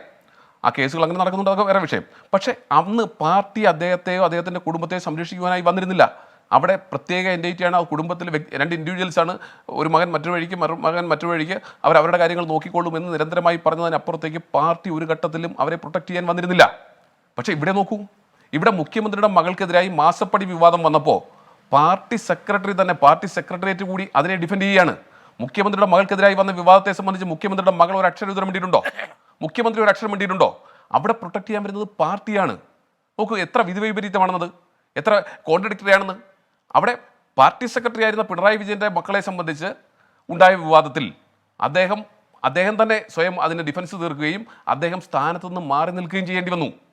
ഇവിടെ മകളെ സംബന്ധിച്ച് എന്നിട്ട് പറയുന്നത് എന്താണ്? അദ്ദേഹം കാരണഭൂതനാണ്, സൂര്യനാണ്, അടുത്ത് നിന്നാൽ കരിഞ്ഞു പോകും, പിന്നെന്താ പറയുന്നത് അദ്ദേഹം ദൈവത്തിൻ്റെ വരദാനമാണ്. ഈ ചോദിക്കുന്ന ചോദ്യങ്ങൾക്കൊക്കെ ആദ്യം അദ്ദേഹം ഒന്ന് മറുപടി പറയട്ടെ, മാധ്യമങ്ങളുടെ മേളിൽ കയറാതിരിക്കട്ടെ അദ്ദേഹത്തെ സംബന്ധിച്ച്. അപ്പോൾ അവിടെയാണ് പ്രശ്നം. ഇവിടെ വ്യക്തിപൂജയും വ്യക്തി ആരാധനയും ഒക്കെ അങ്ങേയറ്റത്തിൽ എത്തി നിൽക്കുന്നു. ശരി, ഇവിടെ മൂലമന്ത്രം പിണറായി സ്തുതിയായി മാറിയിരിക്കുന്നു. CPM-നെ സംബന്ധിച്ച്, സർക്കാരിനെ സംബന്ധിച്ച് പിണറായി സ്തുതി മാത്രമാണ് അവരുടെ മൂലമന്ത്രം എന്നെത്തി നിൽക്കുന്നു. അപ്പോൾ ഇവിടെ സംഘടനയ്ക്കും പാർട്ടിക്കും അതീതനായി പിണറായി മാറുന്നു എന്നുള്ളതാണ് പ്രശ്നം. ഞാൻ വീണ്ടും ആവർത്തിക്കുന്നു, ഈ ഹസ്കറിനെ പോലുള്ളവർ ഈ പാർട്ടിയെ ഇല്ലായ്മ ചെയ്യാൻ കൂട്ടുനിൽക്കുകയാണ്. നിങ്ങൾ ആർജവത്തോടുകൂടി പറയണം, മുഖ്യമന്ത്രി ഒന്നുമില്ലെങ്കിലും നിങ്ങൾ കോടിയേരി ബാലകൃഷ്ണനെ ഒരു ദിവസമെങ്കിലും സ്നേഹിച്ചിരുന്നെങ്കിൽ അദ്ദേഹം മരിക്കുന്നതിന് തൊട്ട് മുമ്പ് അഥവാ അദ്ദേഹം സ്ഥാനം ഒഴിയുന്നതിന് തൊട്ട് മുമ്പ് അദ്ദേഹം നടത്തിയിട്ടുള്ള പത്രസമ്മേളനത്തിലെ വാചകങ്ങൾ, അതും പാർട്ടി സെക്രട്ടറി ആയിരുന്നില്ലേ? ആ പാർട്ടി സെക്രട്ടറിയുടെ വാചകങ്ങൾ നിങ്ങളൊന്ന് ആവർത്തിക്കണം. ഇല്ലെങ്കിൽ ഇത് കഴിഞ്ഞിട്ട് ഹസ്കർ പോയെന്ന് വായിക്കണം. അദ്ദേഹം പറഞ്ഞ വാചകങ്ങൾ എന്താണ്? ഞാൻ ഒരിക്കൽ കൂടി ആവർത്തിക്കുക 2 വാചകങ്ങൾ. പാർട്ടിയിൽ വ്യക്തി പൂജ അനുവദിക്കില്ല. നേതാക്കളെ പ്രശംസിക്കുന്ന പാർട്ടികൾ പാർട്ടിയുടേതല്ല എന്ന് പറഞ്ഞിട്ട് കൊണ്ട് മാറുമ്പോഴാണ് തൊട്ടടുത്ത പാർട്ടി സെക്രട്ടറി നോക്കൂ, തൊട്ടടുത്ത പാർട്ടി സെക്രട്ടറി പറയുന്നത് അദ്ദേഹം സൂര്യനെ പോലെയാണ്, അദ്ദേഹത്തിൻ്റെ അടുത്താരും പൊക്കളരുത് കരിഞ്ഞു പോകും എന്ന് മറ്റൊരു പാർട്ടി സെക്രട്ടറി പറയുന്നത്. ഇവിടെ എവിടെ വെച്ചാണ് നിങ്ങൾക്ക് വ്യതിയാനം ഉണ്ടായത്? ആർക്ക് വേണ്ടിയാണ് നിങ്ങൾ ഈ വ്യതിയാനം ഉണ്ടാക്കുന്നത്? എന്താണ് നിങ്ങൾ ഇതിലൂടെ ലക്ഷ്യമിടുന്നത്? അപ്പോൾ CPM പോലൊരു പാർട്ടി, കോൺഗ്രസ് നോക്കൂ, ഒരു കാര്യം കൂടെ ഞാൻ പറയട്ടെ വേണു, ഇവിടെ നേരത്തെയൊക്കെ ആണെങ്കിൽ പാർട്ടിയിൽ പോസ്റ്റർ അടിക്കുമ്പോൾ നേതാക്കന്മാരുടെ പടം വെച്ചടിക്കുന്ന പരിപാടിയേ ഉണ്ടായിരുന്നില്ല. ഇദ്ദേഹം പാർട്ടി സെക്രട്ടറി ആയതിനു ശേഷമാണ് തുടങ്ങിയിട്ടുള്ളത്. കാലഘട്ടത്തിൻ്റെ ആവശ്യമാണ്, ആയിക്കോട്ടെ. ഇപ്പോൾ ഏറ്റവും അവസാനം വന്നു നിൽക്കുന്നത് എവിടെയാണ്? അദ്ദേഹത്തിനെ സ്തുതിക്കുന്നത് മാത്രമേ പാടുള്ളൂ എന്ന രീതിയിലേക്ക് എത്തി നിൽക്കുകയാണ്. അവിടെ VS അച്യുതാനന്ദൻ പാർട്ടി സെക്രട്ടറി ആയിരുന്നപ്പോൾ അദ്ദേഹത്തിൻ്റെ പടം വെച്ച് ഏതെങ്കിലും പോസ്റ്റർ അടിച്ച് താങ്കൾ കണ്ടിട്ടുണ്ടോ? ഇല്ലല്ലോ. ഏറ്റവും അവസാനം പിണറായിലാണ് തുടങ്ങിയിട്ടുള്ളത്. അപ്പോൾ അദ്ദേഹത്തെ സംബന്ധിച്ച്, ഇത്തരം കാര്യങ്ങളെ സംബന്ധിച്ച് അദ്ദേഹത്തിന് വലിയ താല്പര്യമുണ്ട്. അദ്ദേഹം പാർട്ടിക്ക് അതീതനായി മാറിയിരിക്കുന്നു. അദ്ദേഹത്തിന് പാർട്ടിയിലെ നിയമങ്ങളും ചട്ടങ്ങളും ഒന്നും അദ്ദേഹത്തിന് ബാധകമല്ല. അദ്ദേഹം ഇതിനെല്ലാം ഉപരിയാണ്. അദ്ദേഹം ഒന്നുകിൽ, ഞാൻ വീണ്ടും ആവർത്തിക്കുന്നു, ഏകാധിപതി, അല്ലെങ്കിൽ അദ്ദേഹം ദൈവതുല്യനാണെന്ന് അദ്ദേഹം തന്നെ ചിന്തിച്ചിരിക്കുന്നു. അദ്ദേഹം ദൈവതുല്യനാണെന്ന് അദ്ദേഹം ചിന്തിച്ചിട്ടുണ്ടെങ്കിൽ അദ്ദേഹത്തെ ആരെങ്കിലും കൊലപ്പെടുത്തുമെന്നുള്ള ചിന്തയൊന്നും അദ്ദേഹത്തിന് ഉണ്ടാകുമെന്ന് ഞാൻ കരുതുന്നില്ല വേണു. അതുകൊണ്ടാണ് എനിക്ക് സംശയം. ഇവിടെ പിന്നെ ഒരു സമ്മിശ്ര രീതിയിലാണ് അദ്ദേഹം പോയിക്കൊണ്ടിരിക്കുന്നത്. അദ്ദേഹം ദൈവതുല്യനാണ്, പിന്നെ അദ്ദേഹത്തിന് ആര് കൊല്ലാനാ? ശരി ജ്യോതി, ഞാൻ ഒരു ഇടവേളയിൽ കൂടി പ്രതികരണത്തിലേക്ക് ബാധകമല്ലെന്ന് അദ്ദേഹം പറഞ്ഞാൽ മതി. ഇതൊക്കെ നടക്കുന്നത് ശരി ജ്യോതി, ഇടവേള. CPM-ന്റെ പോളിറ്റ് ബ്യൂറോയിലാണ്. ശരി, ഇടവേള. എൻകൗണ്ടർ അവസാന ഘട്ടത്തിലേക്ക്. അഡ്വക്കേറ്റ് BN ഹസ്കർ, ഇവിടെ ഉയർന്ന വിമർശനങ്ങൾക്ക് അങ്ങയുടെ മറുപടി. വേണു, ഈ വിമർശനങ്ങളൊക്കെ തന്നെ വെറും പൊള്ളയായ വിമർശനങ്ങളാണെന്ന് ആർക്കറിയില്ലത്. പണ്ടൊരു നാടോടി കഥയുണ്ടല്ലോ, അന്തൻ ആനെ കണ്ട മാതിരിയാണ് ഇത്തരം വിമർശനങ്ങൾ ഓരോ വിമർശകരും CPM-നെതിരെ ഉന്നയിച്ചുകൊണ്ടേയിരിക്കുന്നത്. അത് കൃത്യമായി ബോധ്യമുള്ളതാണ് കേരളത്തിലെ CPM-ന്റെ സദാ ജാഗരൂകരായിട്ടുള്ള കേഡർമാർ. അത് പ്രതിരോധിക്കാനുള്ള രാഷ്ട്രീയ ബാധ്യത കേരളത്തിലെ CPM-ന്റെ പ്രവർത്തകർക്കുണ്ട്. അത് നിർവഹിച്ചു കൊണ്ടിരിക്കുന്നത് കൊണ്ടാണ് ഇങ്ങനെ സഖാവ് പിണറായി വിജയന് സൂര്യതേജസ്സോടുകൂടി സമൂഹ മധ്യത്തിൽ തലയുയർത്തി നിൽക്കാനാവുന്നത്. അതിൽ അദ്ദേഹത്തിന് ലഭിക്കുന്ന സ്വീകാര്യത, ഇപ്പോൾ ചിലരൊക്കെ പറയുന്ന വാദങ്ങൾ എന്ന് പറയുന്നത് മരണത്തിന് ശേഷം മാത്രമേ ഓരോ വ്യക്തികൾക്കും അമരത്വം ലഭിക്കുകയുള്ളൂ എന്നുള്ളതാണ്. മരണപ്പെടുന്നതിന് ശേഷം മുമ്പും ജീവിച്ചിരിക്കുമ്പോൾ തങ്ങളുടെ പ്രവൃത്തികൾ കൊണ്ട് അമരത്വത്തിലേക്ക് എത്തുന്ന എത്രയോ ചരിത്ര നായകന്മാരുണ്ട്. അക്കൂട്ടത്തിൽ സഖാവ് പിണറായി വിജയൻ വരുമ്പോൾ ചിലർക്കൊക്കെ പൊള്ളുന്നുണ്ടാവും. ആ പൊള്ളുന്നവർക്കുള്ള വിമർശനം എന്ന് പറയുന്നത്, ആ പൊള്ളുന്നവർക്കുള്ള മറുപടി എന്ന് പറയുന്നത് അദ്ദേഹത്തിൻ്റെ ജീവിതമാണെന്നേ. അദ്ദേഹത്തിൻ്റെ ജീവിതമാണ് അദ്ദേഹത്തിൻ്റെ സന്ദേശം. അതുകൊണ്ടാണ് അത് മനസ്സിലാക്കി, ആ വിശ്വാസ പ്രമാണം മനസ്സിലാക്കിയതാണ് കേരളത്തിലെ ഇടതുപക്ഷ പ്രവർത്തകർ. അതുകൊണ്ട് പണ്ട് ഒരു അറബിക്കഥ എന്ന് പറയുന്ന സിനിമയുടെ ഒരു ഘട്ടത്തിൽ ക്യൂബ മുകുന്ദനും പറയുന്നൊരു വാചകമുണ്ട്, ഓരോ പാർട്ടി നേതാക്കന്മാരും ഇങ്ങനെ ഉയർന്നു നിൽക്കുന്നത് പാർട്ടി പ്രവർത്തകരുള്ള വിശ്വാസമാണ്. ആ വിശ്വാസം സഖാവ് പിണറായി വിജയൻ കണ്ണിലെ കൃഷ്ണമണി പോലെ കാത്തു സൂക്ഷിക്കുന്നത് കൊണ്ടാണ് കേരളത്തിലെ പാർട്ടി പ്രവർത്തകർ അദ്ദേഹത്തെ ഇത്തരത്തിൽ പറഞ്ഞുകൊണ്ടേയിരിക്കുന്നത്. നിങ്ങളുടെ വിമർശനങ്ങളെ പരിചകളായിട്ട് പാർട്ടിയുടെ കേഡർമാർ നിരന്നു നിൽക്കുന്നത് അതുകൊണ്ടാണ്. അങ്ങനെ അങ്ങും ആർക്കും അങ്ങനെ തകർത്തു കളയാൻ പറ്റാത്ത അത്ര വിശ്വാസമുള്ള ഒരു നേതാവായി കേരളത്തിൽ സഖാവ് പിണറായി വിജയൻ ഉയർന്നു വരുമ്പോൾ പലർക്കും അത് പൊള്ളും, അത് പനിക്കും. അതൊക്കെ തിരിച്ചറിയാനുള്ള വിവേകവും അതൊക്കെ മറികടക്കുന്ന വിശ്വാസം നിന്നെ രക്ഷിക്കട്ടെ എന്ന് മാത്രമേ പറയാൻ കഴിയൂ കരുത്തും കേരളത്തിലെ പാർട്ടിക്കുണ്ട്. ഒരിക്കലും ഇല്ല. അതൊരു വിശ്വാസത്തിൻ്റെ അല്ലല്ലോ. നമ്മൾ ചരിത്രത്തിൽ കണ്ടിട്ടുള്ളതല്ലേ, പല ഘട്ടങ്ങളിലും ചരിത്രം വീണ്ടും ആവർത്തിച്ചു കൊണ്ടേയിരിക്കും, ഒരു സംശയമില്ല. അത് ചരിത്രപരമായി തന്നെ നമുക്കറിയാം. നിങ്ങൾ മനസ്സിലാക്കേണ്ടത്, നിങ്ങളിങ്ങനെ വിമർശിച്ചു കൊണ്ടേയിരിക്കുമ്പോൾ അദ്ദേഹത്തിന് ലഭിക്കുന്ന അംഗീകാരമാണ് ആ വിമർശനത്തിൻ്റെ ആധാരമെന്ന ബോധ്യമുണ്ട്. ആ ബോധ്യത്തിൻ്റെ അടിസ്ഥാനത്തിലാണ് ഞങ്ങളിതൊക്കെ പറയുന്നത്. ഞങ്ങൾക്ക് ഒരുപക്ഷെ ഇത് പറയാൻ കഴിയുന്നത് അദ്ദേഹം ചെയ്തിട്ടുള്ള പ്രവൃത്തികളുടെ കൂടി ഫലമാണ്. അദ്ദേഹം ഒരു പാറക്കഷ്ണം ഇങ്ങനെ വിമർശനങ്ങളുടെ നദിയിലൂടെ ഒഴുകി വന്ന് ഉരുണ്ടുരുണ്ട് അതൊരു പന്തുപോലെ മിനുസമുള്ളതായി നിൽക്കുന്നത് കൊണ്ടാണ് നിങ്ങളുടെ വിമർശനങ്ങൾക്ക് അദ്ദേഹം മറുപടി പോലും പറയാത്തത്. അല്ലെങ്കിൽ അദ്ദേഹം ഇങ്ങനെ പറയുന്ന ഏതെങ്കിലും, ഇപ്പോൾ ഒരു പാട്ട് പറഞ്ഞല്ലോ, ആ പാട്ട് പോലുള്ള വാഴ്ത്തലുകൾ അദ്ദേഹം കേൾക്കാൻ പോലും ആഗ്രഹിക്കാത്തത്. അതല്ല അദ്ദേഹത്തിൻ്റെ സ്വീകാര്യത. അദ്ദേഹത്തിൻ്റെ സ്വീകാര്യത അദ്ദേഹം നടത്തിയിട്ടുള്ള കർമ്മപരമായിട്ടുള്ള പ്രവർത്തന പന്താവിലൂടെ നടത്തിയിട്ടുള്ളതാണ്. ആ പ്രവർത്തന പന്താവിൽ നിന്ന് അദ്ദേഹത്തിന് ലഭിച്ചിട്ടുള്ള സ്വീകാര്യതയാണ് കേരളത്തിലെ ഇടതുപക്ഷ മനസ്സുകൾ ഇങ്ങനെ ആവർത്തിച്ച് പറഞ്ഞുകൊണ്ടേയിരിക്കുന്നത്. അതുതന്നെയാണ് കേരളത്തിൽ ജീവിച്ചിരിക്കുമ്പോൾ തന്നെ സഖാവ് പിണറായി വിജയനും സഖാവ് VS അച്യുതാനന്ദനുമൊക്കെ ഇത്തര വലിയ സ്വീകാര്യത കേരളത്തിലെ ജനങ്ങൾക്കിടയിലും പാർട്ടി പ്രവർത്തകർക്കിടയിലും ലഭിച്ചിട്ടുള്ളത് വേണം. അതിന് ആരും അസൂയപ്പെട്ടിട്ട് കാര്യമില്ല.